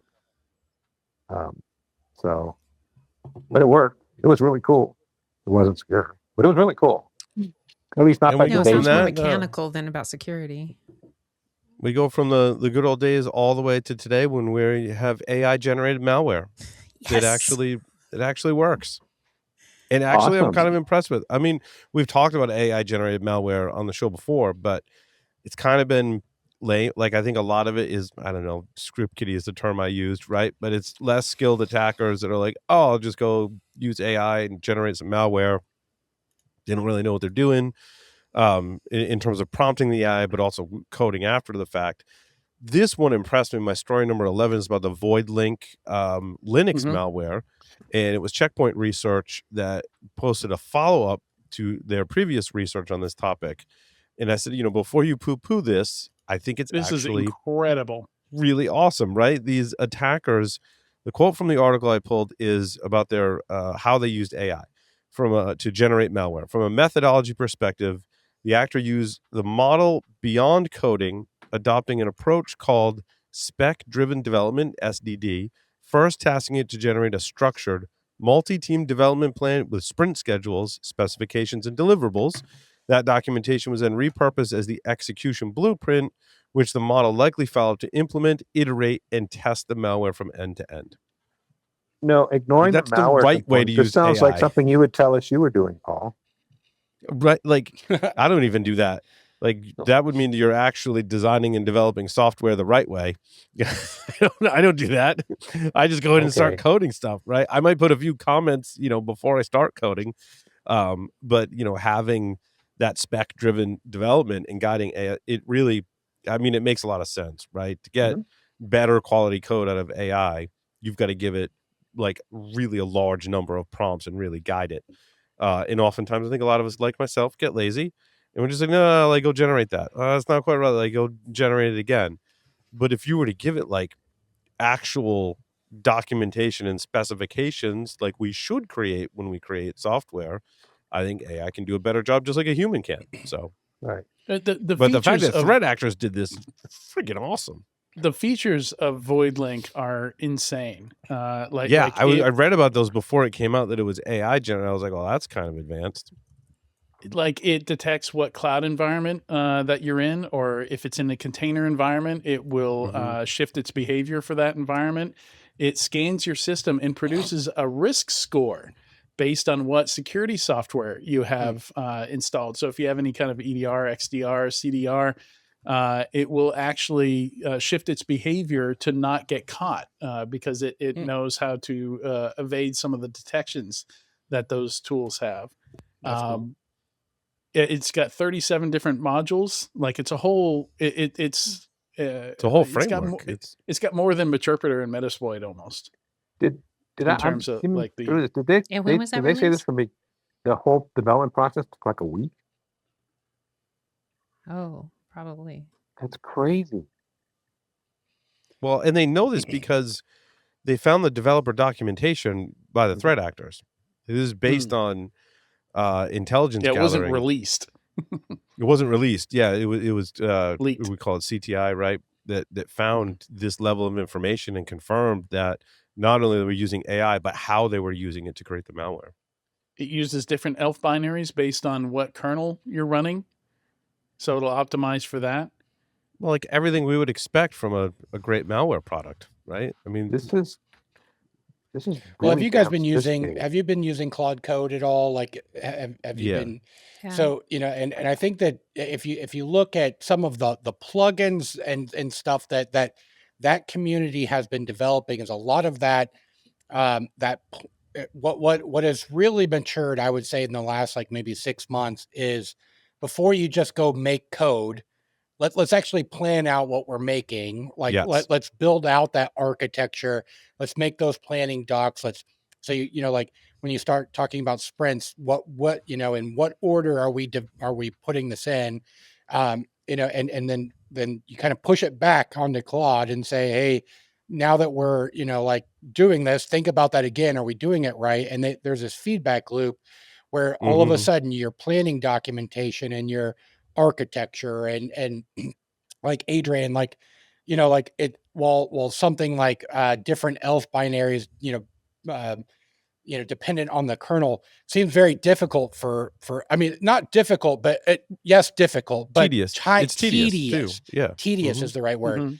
If all I have to tell Claude is just, hey, make sure that we're aware of what kernel that we're in, you know, and those kind of things. And it just does it. Right. And like, I'm still, you know, we were talking earlier about, you know, maybe the, you know, is the AI going to pop? And, you know, I'm kind of, I know that I think we've got into this before, but traditionally humans have been really bad about asking computers to do things that humans are good at and humans to do things that computers are good at. And we keep making that mistake, passwords or whatever. And I think right now, when we start talking about coding, right, I think that all of a sudden we have computers doing things that computers are good finally at. Are good at it. Right. Yeah. Mm-hmm. You know, well, finally they're working for us instead of us working for them. That's right. Yeah, that's right. But I can attest, if you give it a lot of planning documentation, you get better code. So I ended up developing with Claude Code a web app. But when I think about how I got there to actually a web app I still use almost every day, is I started with a very simple command line program. Yep. Right. And I gave it other repositories. I was like, hey, I like using these tools, but some of the tools that look at CVE vulnerability information had bugs, had flaws, weren't updated. And I was like, hey, take a look, like go learn about these tools, look at how they do it. Look at the simple command line tool that I wrote with you, or Claude wrote, right? And then I'm like, okay, expand on that. And then I was like, now create a plan to turn this command line, after I'd already done a bunch of, you know, having Claude Code, doing debugging and going back and forth. Now I'm like, create me a plan to make a web application. What technologies would you use for, you know, the client interface, the back end? And it was like, I want to use, like, give me some options. So I'm like, nope, use that technology, that technology, and that technology. I'm like, all right, go build version 1. So Alex Stamos has an incredibly interesting talk about this. And it just came out maybe 2 months ago or something like that. And he went through this concept of AI assisted engineering versus vibe coding, right? Yes. And how extremely different they are, but people don't understand, right? So like if you were to take the normal person off the street and sit them down in front of Claude Code and say, you can build anything you want, right? They will get there, but it will be a pile of garbage, right? Yep. Because they're gonna do this in the beginning. They're gonna, write me an app that does this, right? And do you want it to gonna do make this a whole or bunch do of that? assumptions. Like, I don't care, right? Right. Now, AI assisted engineering, you set an engineer in front of Claude, and then it comes and it says, hey, I want to use Python for this. And you're like, what? Like, Right. no. Like, and I want you sit and you direct it and you engineer it and you architect, and all of a sudden, Yep. I was telling Jeff this last week. Right now is the first time in my life I feel that I have everything I need to accomplish every idea I've ever had in my life. Right? Agreed. Yeah, it's insane. Because it would have taken me so long to write this app. I mean, could I have? Yes. Because, I mean, I wrote most of PPWorks, which is Python and Flask. Yep. And so I know what it takes to do it. But I'm like, man, is that tedious and takes a long time? I'm like, just go build it. And don't do this and do this along the way, right? If I had prompted it better, I probably could have done it with less tokens and a lot less bugs. Sure. Because it goes back. What you accomplished in a week, problems. what you accomplished, even with terrible token management, what you accomplished in a week would have still taken better you than what a I could year. have done. Right. Yeah. Yeah. It's.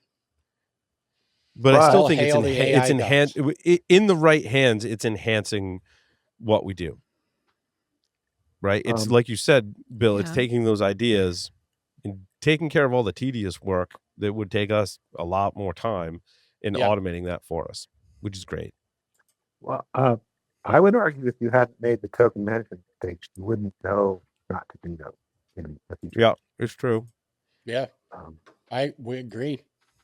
You should almost start with a lower plan that runs out of tokens, so you kind of learn how to manage your tokens. Because then what I did was for 2.5 months, I did the $200 a month plan on Claude Code. Yeah, to basically get my app to a usable point, and then I back down to the $20 a month plan. So I'm still on the. And now we can go in and troubleshoot.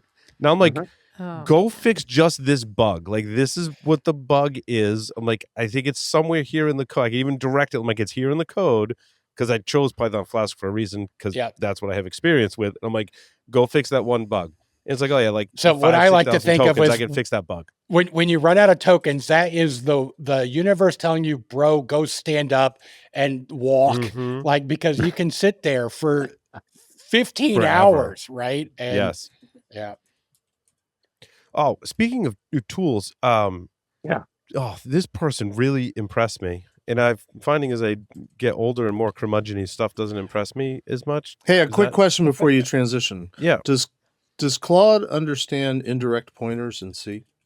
In C++? I have had yes. So I have had Claude write in C a Bitcoin cracker that uses GPU. It can write C. To answer your question directly, Jeff, I don't know. I don't know, but yes, yes, okay, yes, it can write C unbelievably very well. Yes, because I've done it for ESP Arduino projects before.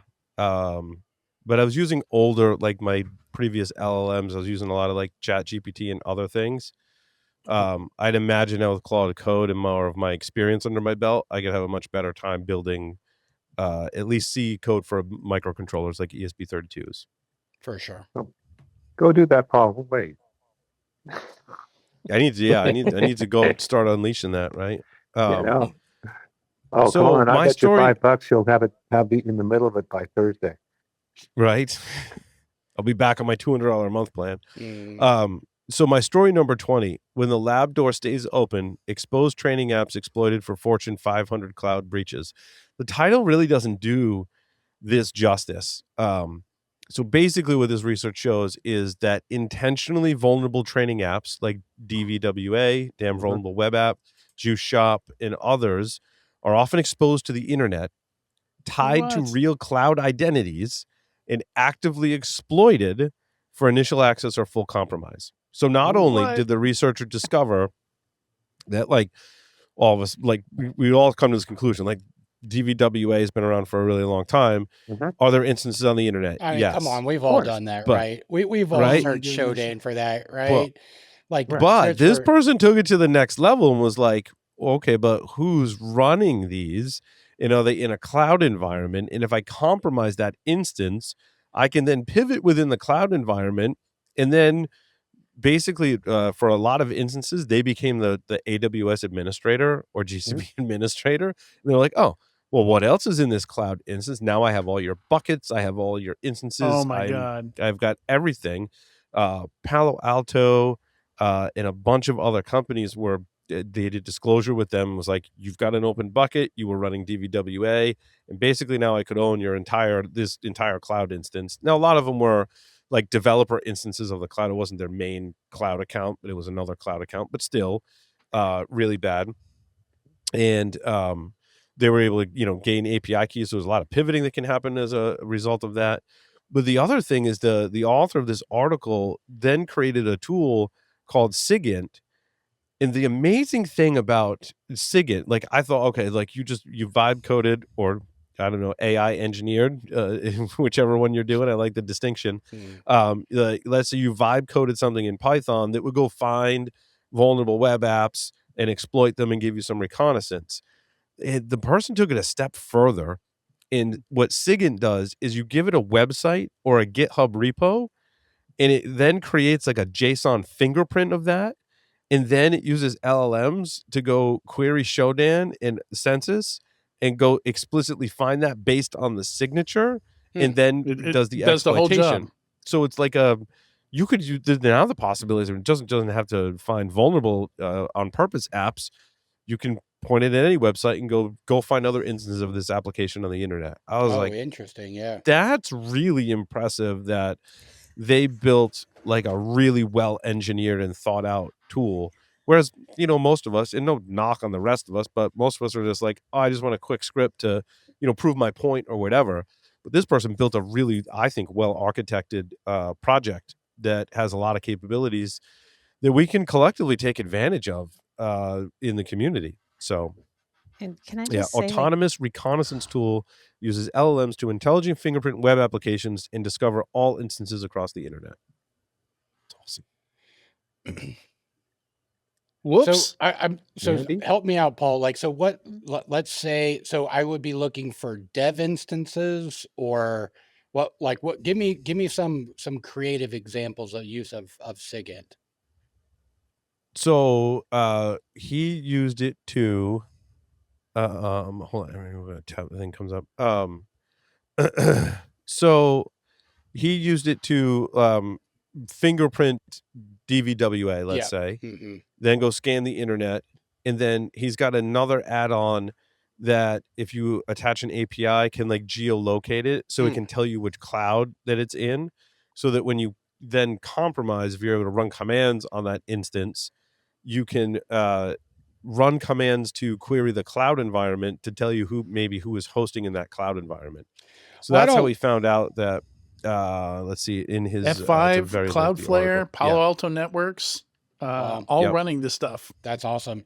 I don't like that he published this research, because I've been using that trick for, free shells whenever I need. To go.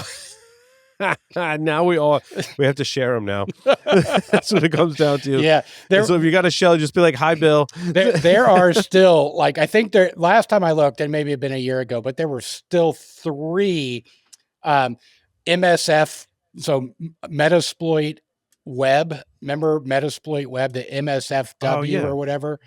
Yeah. And it was MSF Web, username, password, and so not only do you get root on a box, but it's Metasploit.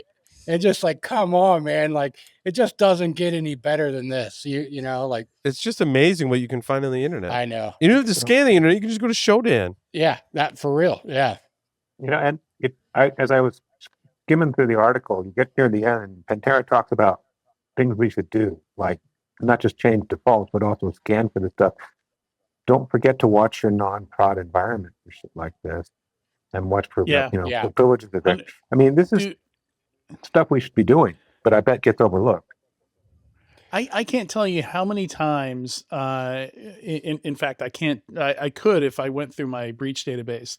So anytime there's a breach and there's any details available. I mentioned earlier, my talk is on breach transparency, understanding why companies fail. So I gather this information, and like SonicWall is a good example, right? They had a big breach last year, and they come out so often.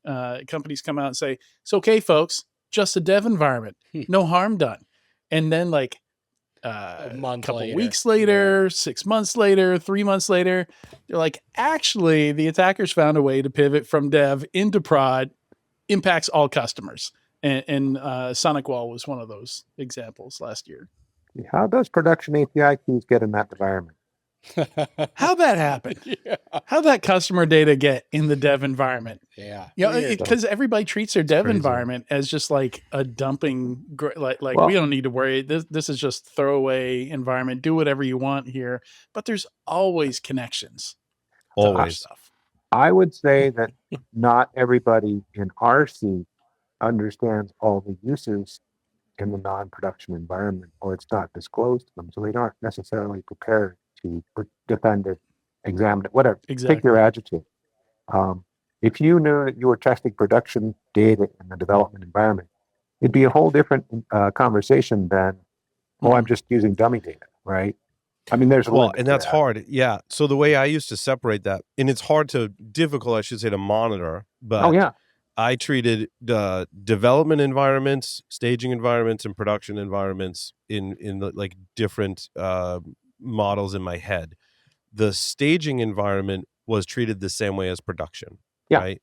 So staging is also kind of like QA, staging QA, same thing, because in order to truly test the app, I needed like live data. I wanted to test with the data that was in the production database. And I'm like, Right. well, if it has all the data from the production database, it's essentially production from a security standpoint. So it gets treated as such. So all the security controls that are around production are around QA and they're around staging. Now in development, if I could trust the developers or monitor them cannot. that they're only, which you can't, Nope. right? To only use development data, those might be treated differently. But, you know, outside of a local dev environment, I was like, you know what, we should probably just treat those more like production anyway in the dev environment. So, But that presumes that everybody uses production data in dev and staging. PCI moment, that's been not allowed by PCI, I want to say from the very beginning. And you have to well, check it. Like the Q, Yeah, that's yes. something you need to check is for, because people will say that they're Yeah, I was not. gonna say, every and time then you I've go asked- look. Mhm. Well, And and I'm that's saying the have beauty the of PCI, conversation. because we always look and we always check. It's not Yeah. take their word for it. because there's always that one bug that you're like, this is what would happen. There would be a bug Yeah, that can't existed in reproduce it. production that couldn't be producing QA. And I was like, all right, take down the QA database, make a clone of the production database, Yeah. attach it to the QA instance. It's the only way now you look, can I can reproduce find it. the bug. It's the only way I Yeah. can find the bug. Yep. Yeah. And that's where I'm saying you got to understand how they're working, to have that relationship, to have those conversations. It's not about right or wrong at that point. It's about discovering the use cases and what we've got to defend against. I mean, I remember developers telling me they need an environment where they have not necessarily production data, but they need to be able to log in as any end user without having to have their password. All right. Which was a thing. And the trick we had to figure out is how to make that environment secure so that it could support that. In this case, it was local. It wasn't in the cloud, but still, it was a valid use case. And if I hadn't had the conversation, I didn't know they needed to do it. In your case, I did. Well, I did that Yeah. once. I locked myself out of my local. Well, here's the danger.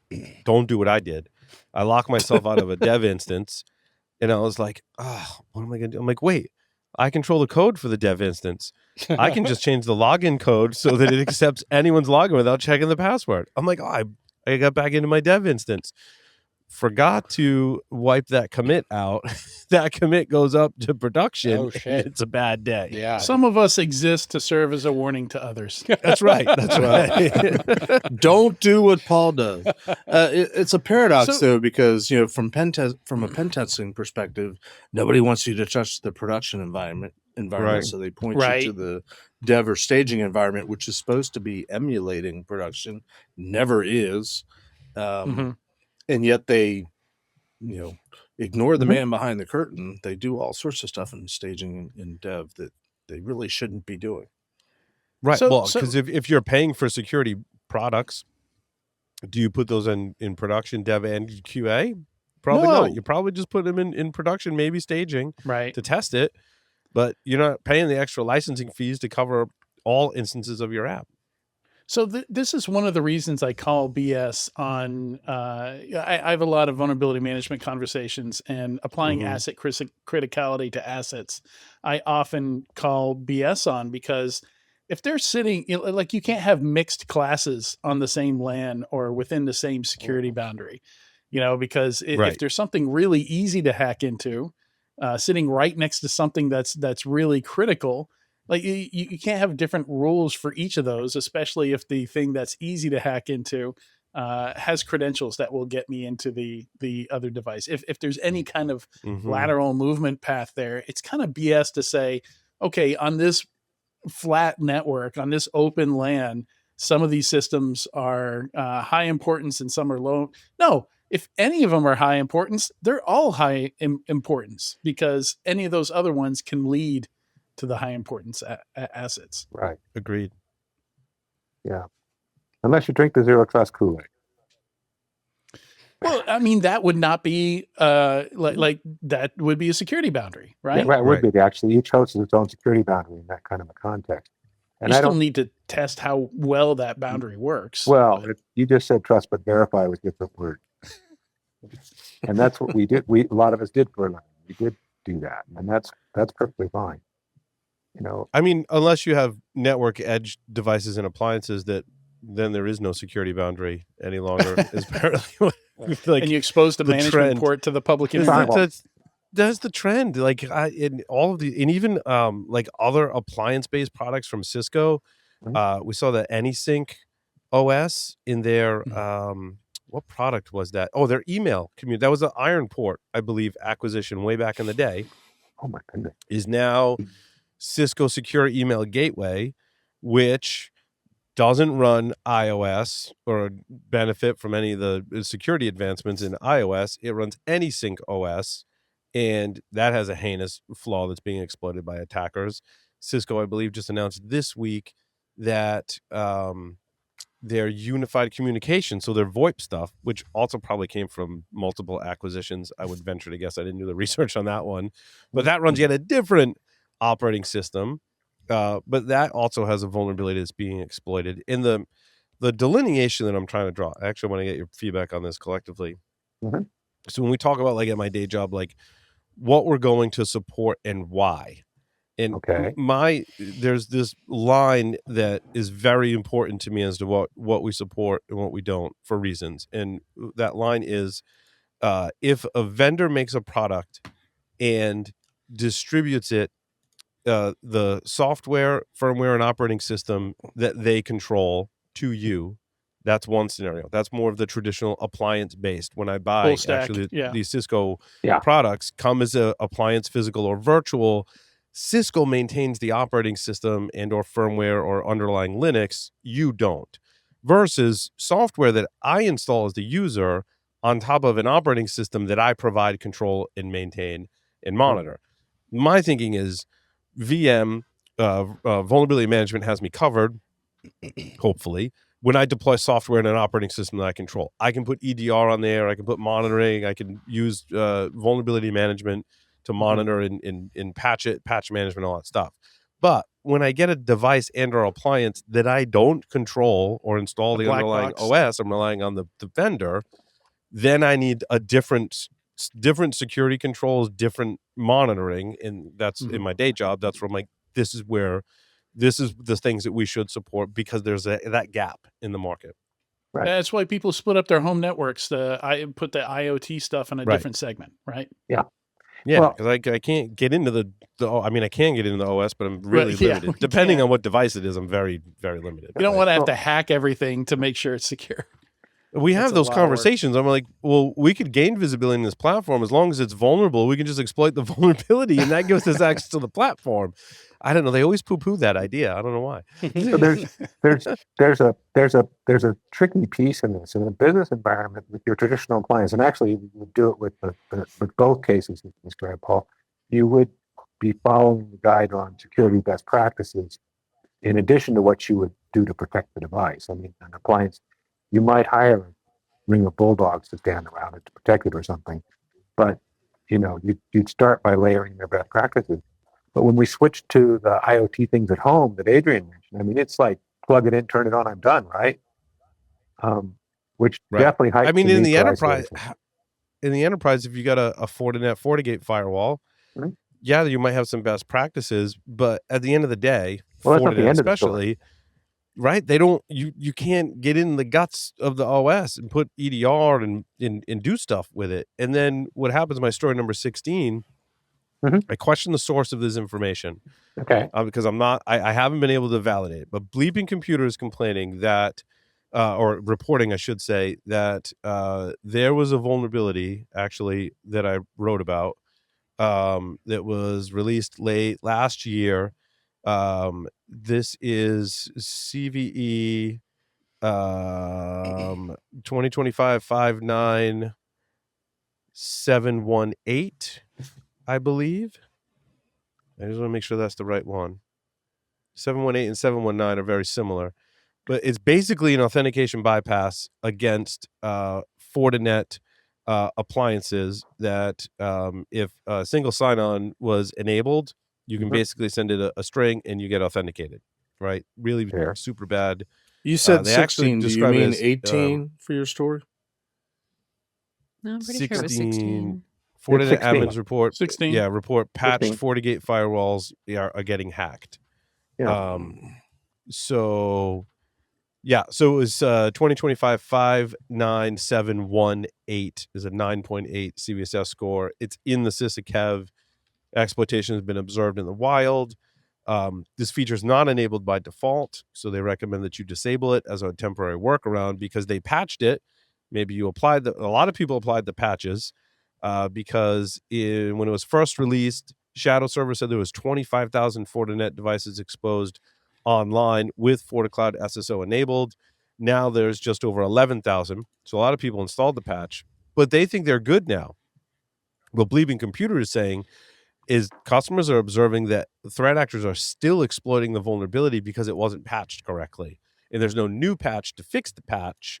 So you either have to disable it or I guess your only option is to disable the FortiCloud SSO login on your devices. Which makes sense, but what's that going to break? Well, anyone trying to log in with a single sign-in. Yeah. So question here, like, what is this login interface that they're exposing to the public internet, and why? Is it SSL VPN? Is it a VPN or it is administrative logins. Why would you expose that to the public internet? Apparently, at one time, 25,000 people did. Well, Adrian, because it's 25,000 firewalls. And bringing back Telnet, it used to be you could configure Telnet so that you couldn't log in as root or admin. You had to log in as a user and escalate. Why are they allowing a direct administrative login anyway? Exactly. Right. Exactly. Like there's so many other ways to get to a web interface without exposing it to the public internet. Correct. Well, and in fact, I would also downshift to say if it's a management interface, don't expose it to the public internet. Doesn't matter what the protocol is. Yeah, 100%. 100%. Totally. I think we all agree. And oh, by the way, it's harder that way. Yes, it is. But for good reason. That makes more work for the admins, and they're very busy. I know it's and also make sure work. that you can drive to wherever that server is, or wherever that thing is hosted. Because I might extrapolate that build. They have a good boots on the ground solution. Whether that's you driving or you've got some guy or gal you can call up to go be your hands. I don't want to drive anywhere. I'm just going to put these little small IP-based KVMs on all my systems so I don't have to drive anywhere. What could go wrong? Nothing. Nothing could go wrong. So this conversation, the same conversation happens in the Reddit post that this Bleeping Computer article links to. So somebody says, is this from having your admin auth on your public interface? And the OP says, correct, but we use local in policy to offset this. Edit, you can only reach it from our IPs normally. This one fell through the cracks. Normally you can't reach it on the WAN interface unless you're on our VPN. And then the next reply is, which is precisely why you shouldn't do this. Right. Yeah. Reminds me of the time when I was back still at NSA, and we were going after, gosh, I forget what it was, ARPANET or one of the private networks that were supposedly not internet reachable, and yet we got there and saw some pretty devastating things. Well, and part of it, though, is that people don't necessarily believe something is not the way they think it is until they show it, the demonstration it is. I mean, I remember people claiming back in the day when I was at one part a little more that was connected via Milnet, talking to another one that was also connected to Milnet. We didn't have a connection between the two programs. And they said, no, there's no way you can move a session between the two, so don't worry about it. Until I brought up an external that stayed running for 8 hours without dropping. But yeah, and but I think, through the years when the client says, "Oh, we don't do that," or "You can't do that," that's a red flag. Well, we know that today. And it's just interesting how the 25,000 devices exposed to the internet. I think there's a notion that when you buy, let's say, from a large vendor network appliance, I think it's not unreasonable to expect that they got their shit together. That the web management interface is somewhat secure, that it supports, TLS, that their authentication mechanism is secure, that it's going to at least try not to have vulnerabilities so that you can expose it, so you could manage it. Or if something happens, someone gets on the internal network, someone's on the VPN, that it's not an easy path for an attacker to go, oh, look, a web management interface from Fortinet, I have an exploit for that. But that's the situation we're in. But I think people still put trust and faith in the vendors that they're delivering a secure appliance, because they're like, washing my hands of it. I bought an appliance because I don't want to maintain plenty of evidence the that they operating shouldn't. system. Well, but in the past couple of years, right? Yeah, especially towards that vendor. This is completely not the case. Not just from Fortinet, which, I mean, they've had their fair share of vulnerabilities, maybe more than their fair share. But this has been the case across so many different vendors. And so we can't. How do we educate? Well, I guess my question is, how do we educate to the their market? Credit are pretty forward about it, and they're they're public about it, and they own it. Not like other vendors. So I don't want to diss Fortinet, because they're pretty good about owning it. Well, any one of our vendors they have to own it a lot. Yeah, so I mean, I feel the same way, Jeff. I like Fortinet devices, but my goodness, it's been like every month for 2 years. It seems like it's the same lesson over and over and over.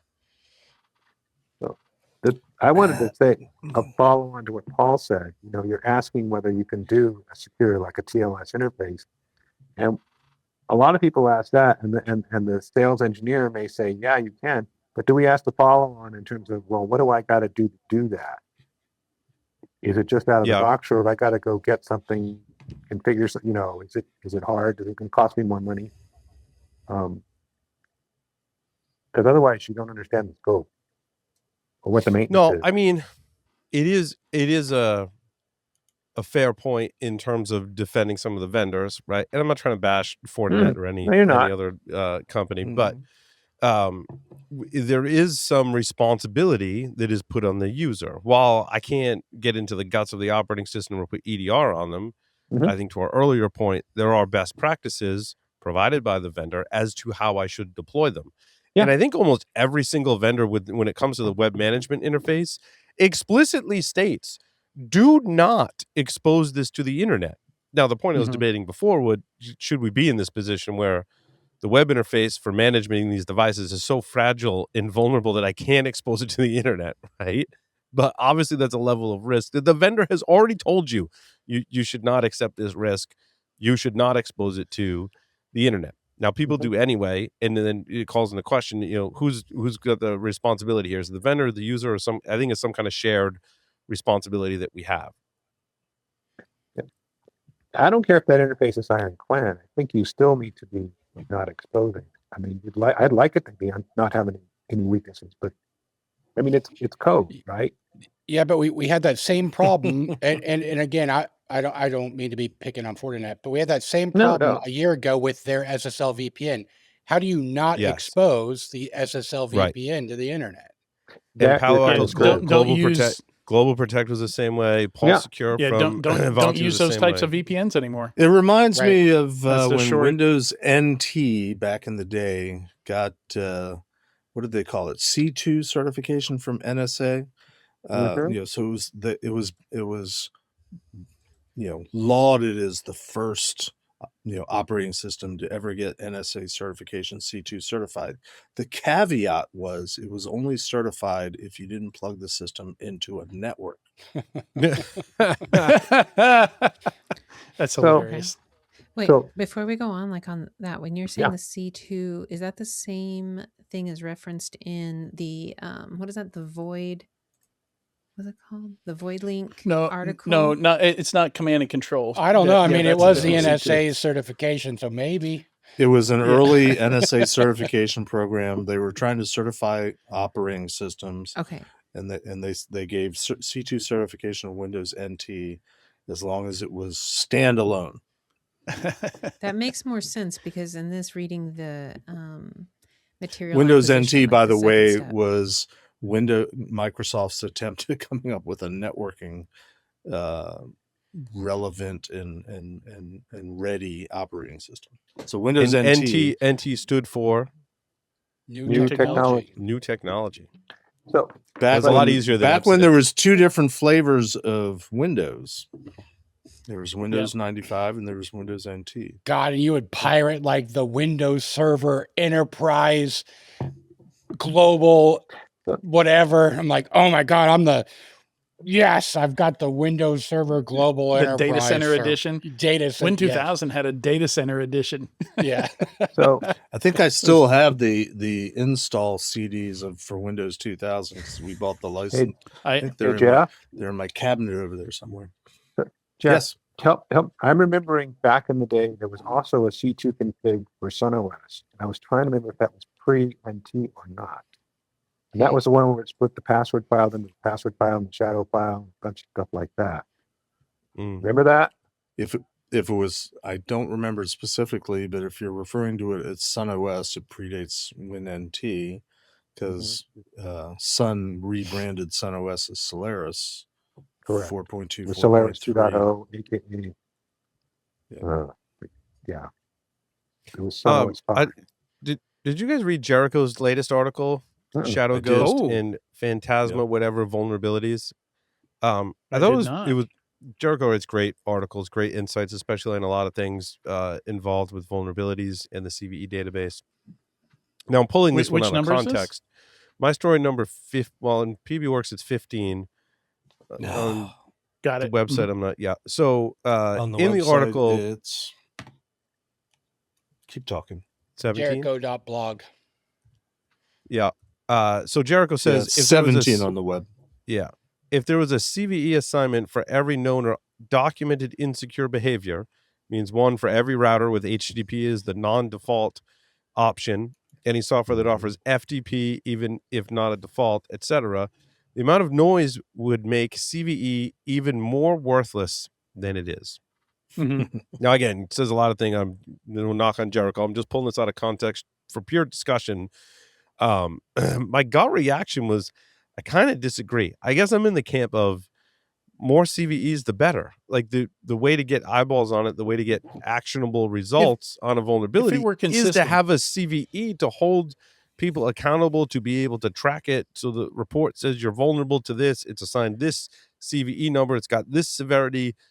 You must address it. Now, obviously, if we did every scenario, it could create a mess. But I think it also has the byproduct of holding vendors accountable that don't want those CVEs assigned for them for these default behaviors that I think are vulnerabilities. Now, I think there's some context here.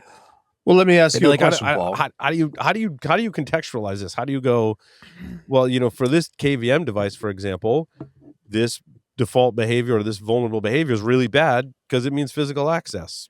But for this other application that's used by 3 people, maybe it doesn't matter so much. But who am I to say like what software or firmware is important and what isn't, right? And I think that's the conundrum we get into. Let me ask you a question, Paul. to tie this back to earlier discussions. Telnet daemon being in, what'd you call it? The iNet tools? iNet utils. Yep. iNet utils. The presence of the Telnet daemon, is that a vulnerability? Is it CVE worthy? Yes. The mere presence, that if it's not running, but the software is but on the your fact system. that it's there and it could be turned on, thus creating a vulnerable state. Yeah. Should that, is that CVE worthy? And my point being, I think what Jericho's getting at is, and I think he would agree with me. There's more vulnerabilities out there than simply system and and application vulnerabilities. Yeah. And we fixate on that as an industry, and we tend to gloss over all those other vulnerabilities that are equally, if not more, important to highlight. To give an example, there are some CVEs for default creds, but there are not CVEs for all default creds. I agree. So we have pockets of what Jericho's talking about, right? Already have issued CVEs for things. Right. So the problem with this is your scanner comes back and tells you you've got default creds on something, and you go take care of it, and you're like, whew, no more default creds. But that's not necessarily the case, because it's not consistent. Like, you could have 10 other systems with default creds, but nobody created a CVE for those. Nobody took the time to do it. Right. In another example, last year, remember when malware got added to NPM libraries? It was like 130 something. Each of those got a CVE. Right. I remember that. And I'm not sure, like, every time a open source gets hacked and somebody does something and then they blow away the malicious pull request, should each malicious pull request in a situation like that be a CVE? Yeah, because do we issue an exutils CVE? Yeah, I think that for like the back door, right? And I'm like, so we issuing CVEs for all back doors or tampered, firmware or software? Because that means we got a lot more work to do to issue them. Right. Because not all of them have a CVE. And I think the point is that it's used so inconsistently that it, or maybe this is the point he's making. It's quite long. I haven't read the whole thing, but it leads you to believe you're safe when you're not. There's, and that's always been his thing with his own vulnerability database that he's been a part of with VulnDB. Like we've got 100,000 more vulnerabilities than are in NVD. Right. So their vulnerability database had just tens and hundreds of thousands more CVEs. I think he says today they have because what was Jay Kuhn's company, risk-based security, yeah, which is bought by Flashpoint, which I think is where Jericho works now. Still in the same product. He says he has 116,000 vulnerabilities in VulnDB that are not in the NVD database. But and that one is also missing stuff, right? Yep. Like all vulnerability databases are missing stuff. There is no one source of truth, right? Because go back to when I compared all the scanners, right, and what they were finding. And I'm like, every single scanner had some type of overlap. It would find some stuff that the other one wouldn't find, and vice versa. And it was like a whole matrix. Everyone basically missed some stuff or found some stuff that the other one missed.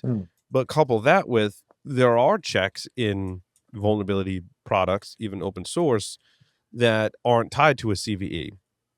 And it's really hard to quantify exactly what those are. Some of them are kind of generic. They do have default credential scanners in a lot of them, but again, there's a mix match in overlap. So there is no one source of truth for the vulnerabilities, exposures, and misconfiguration in your network. That's true, Paul. But beyond that, you could be an organization that pays for all the vulnerability scanners, flavors, and look for everything. You find everything, you fix everything. From a technical perspective, you're still not secure. No, because there's vulnerabilities that are regularly not reported and not documented in any of these things. And and also you might be good misconfigurations. 99% of the time, but it's that 1% that's going to bite you in the ass. I don't even think it gets you that close, because misconfigurations I'm aren't being a lot. I'm being optimistic. Yeah. I think it's a bigger chunk that's missing. Like, even if you were 100% on your vulnerabilities, how are most hackers? Again, I spend a lot of my times looking at how companies fail. They're stealing creds. I'm really They're looking forward to into seeing stuff. your talk, Adrian, and I'm already going to disagree with it. But I'm looking You don't forward think to we it. should study how companies fail? Absolutely. I think we should study how companies fail. And I hope that you're going to, to me, the root cause, which you never get see reported, is there's process failures. There's fundamental, that's what the talk is about. And perfect. Yeah. When I do postmortems, applaud it. I've never once found, if they only had CrowdStrike, this wouldn't have happened. Yeah. Right. Mm-hmm. Like, they had all the things, they had all the peoples, but they forgot to turn this on, and they didn't maintain this. Process. And it's all people process. Oh, funny you mentioned CrowdStrike. I had an article about CrowdStrike, and the ongoing risk of USB drives is an article that CrowdStrike actually published.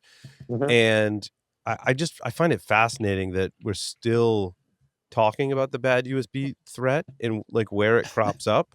So much so that one of the most popular EDR, companies, security companies, arguably, has published an article on it. And in a section where they talk about stopping the bad USB devices, they say that they can the capabilities they have are: security teams can allow, restrict, or block removable media based on device attributes, organizational policy, and business need. They say that threat actors rely on rogue USB drives or manipulated firmware to deliver malware or compromise systems. Falcon Device Control blocks these devices from interacting with endpoints before harmful activity occurs. I'd like more details on that. They say their device control also provides flexible options such as read-only access or conditional permission. My question, though, is, in some of the ways I'm thinking about traditional bad USB attacks, that you would normally take a USB dongle or rubber ducky or whatever and plug it into a system, I'm finding that IP-based KVMs and webcams have the capability to be a bad USB device. Mhm. And how is the software that's running on your systems preventing that threat? Is it when it presents itself as a HID? Because even if it's a network card, Mhm. right, a Bash Bunny can present itself as a network card, but also enable a HID stack. I kind of like the way that Kaspersky, I believe, described how they combat that threat. Is that anytime a device presents itself as a HID device, there's a code that comes up on the screen, and then on that And device you have to enter that code. So like if it's a webcam, maybe you can't. If it's a KVM device, you probably can. There's a virtual keyboard on it. You probably could. But also these are devices that we may allow in our policy. Like, users need a webcam, maybe users need a KVM device, and we would allow that. But under the covers, what I'm saying is there's Linux USB gadgets is enabled and is effectively a bad USB device.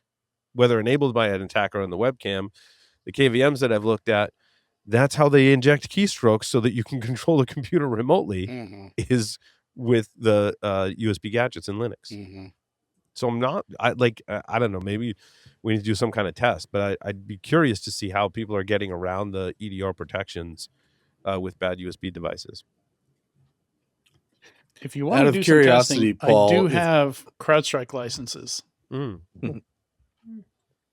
of curiosity, Paul, if Bill handed you a USB drive, would you plug it in and see what So I thought about that, Jeff. I realized that I handed you a USB. No. And I wondered if this would come up at some point. I swear to you, it's safe. I saw a post on Reddit. He says that all the time. I know. It works half the time. I saw a post on Reddit the other day that made me think, and Adrian, I want to hear maybe your answer to this, but can USBs be malicious anymore? Sure. Why not? Well, really? So when we think about Okay, so the bad USB part, right? Okay, got it. I understand that. What about, so that I would have rather you, Bill, types. if you had uploaded it somewhere and given me a QR code. Well, I wanted to give you something that you could keep from me, Jeff, and something that you could plug into your computer, if you know what I mean. Something that always phones home. Yeah. I don't know. I just think it's an interesting thought experiment. Can USB drives be malicious anymore? Like an actual drive, like a storage device. A thumb drive. Oh, a storage device. I see. So Microsoft made several changes over the years to thwart several different types of attacks. I think it's such an interesting question. Click fix, right? So absolutely, I think it can. If you look at a lot of the attacks out there right now. So I'm not familiar with click fix. I don't know what that is. So click fix is when you go to a website, says you have a virus and the screen is shaking around and stuff like that. And it's like, click here to remove this virus. So, that's what attackers do once you remove like the auto run vulnerabilities and stuff like that, is they just trick you into doing the wrong thing, so you can still absolutely do that with a USB drive, put a file on there, make it enticing, make somebody want to open it. Yeah. Salaries.xlsx will still work in 2026. Sure. On a flash drive. So here's the USB drive that Bill gave me. And I still hesitate to plug it in. Is it, I love you, Bill, is it the graffiti on just it? on principle. I don't know, I don't know, Yeah. Maybe I'll plug it into a laptop that's not connected to the internet. If Mandiant had given him a thumb drive, it'd be fine. But probably has the Telnet demon on it. So the question I have with the Falcon story is, have they implemented equivalent protections on all three platforms? Windows, Mac, and Linux. I was wondering the same thing. Well, also there's tiers. So like I said, I had CrowdStrike licenses. I have the basic license for CrowdStrike.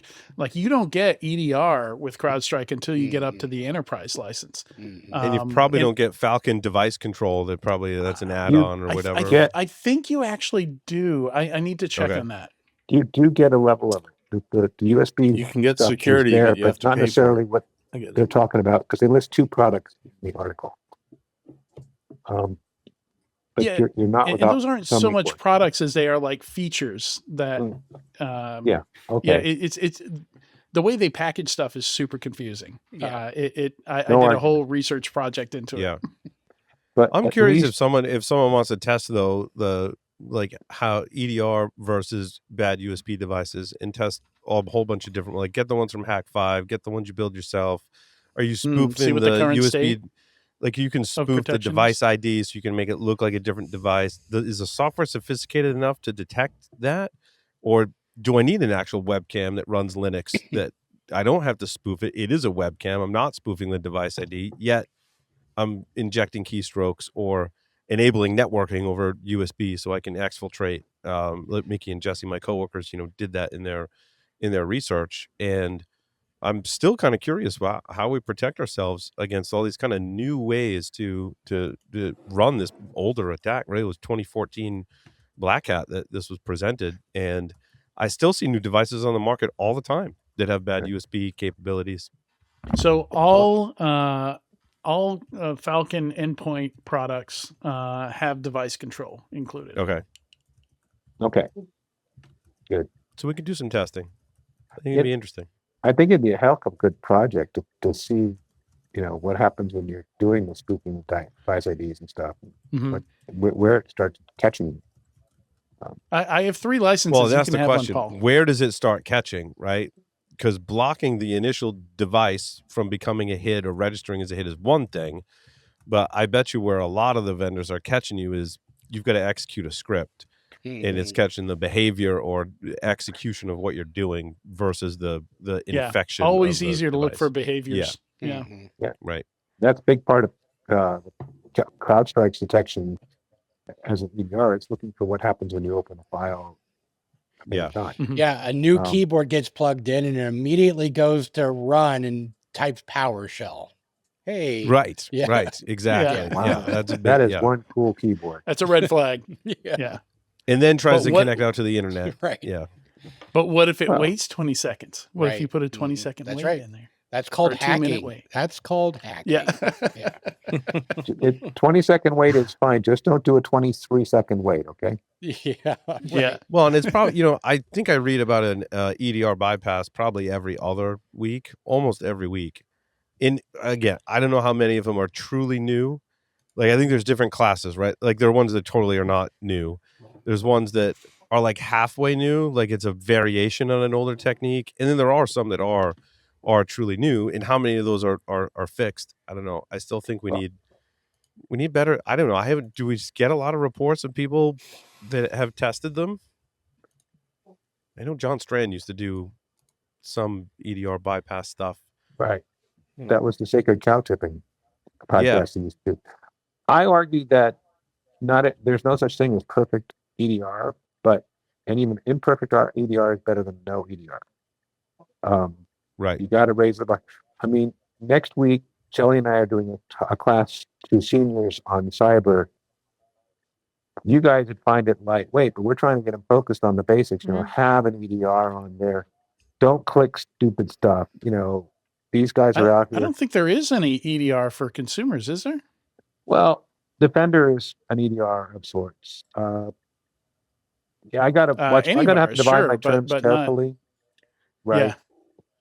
Yeah. But like whether you, how about you just you go buy Norton or whatever it's called today, right? Or McAfee, or pick one of those versus relying on what came out of the box. That's Dr. Norton, Lee. Come on now. That's I'm just saying, but don't do zero. And there's stuff in there. Although Defender out of the box is a lot better than it used to be. And if you're not, if you're on a Mac or something, there's still you should put something on there, even though there's stuff. Use an iPad if you can get away with it. Don't. We're running a little over on time. But I'm just saying, actually, a lot over on time. That's your fault, Paul. And there's other story. It's always my fault. Next week we'll pick up where we left off. Perhaps talk about Whisper Pair. Yes, I think it's one of the big stories that we Yeah. didn't cover. That's Google's fast pair technology that researchers are able to basically take over your Bluetooth device and or headset and potentially use the Find My device to track you where you go. Cool. Yeah. Super And interesting listen research. in. Yeah, some nasty stuff there. Eavesdropping for sure. Alrighty. Well, thank you everyone for participating in this episode of Paul Security Weekly. Thanks everyone for listening and watching. We'll see you next time. Over and out.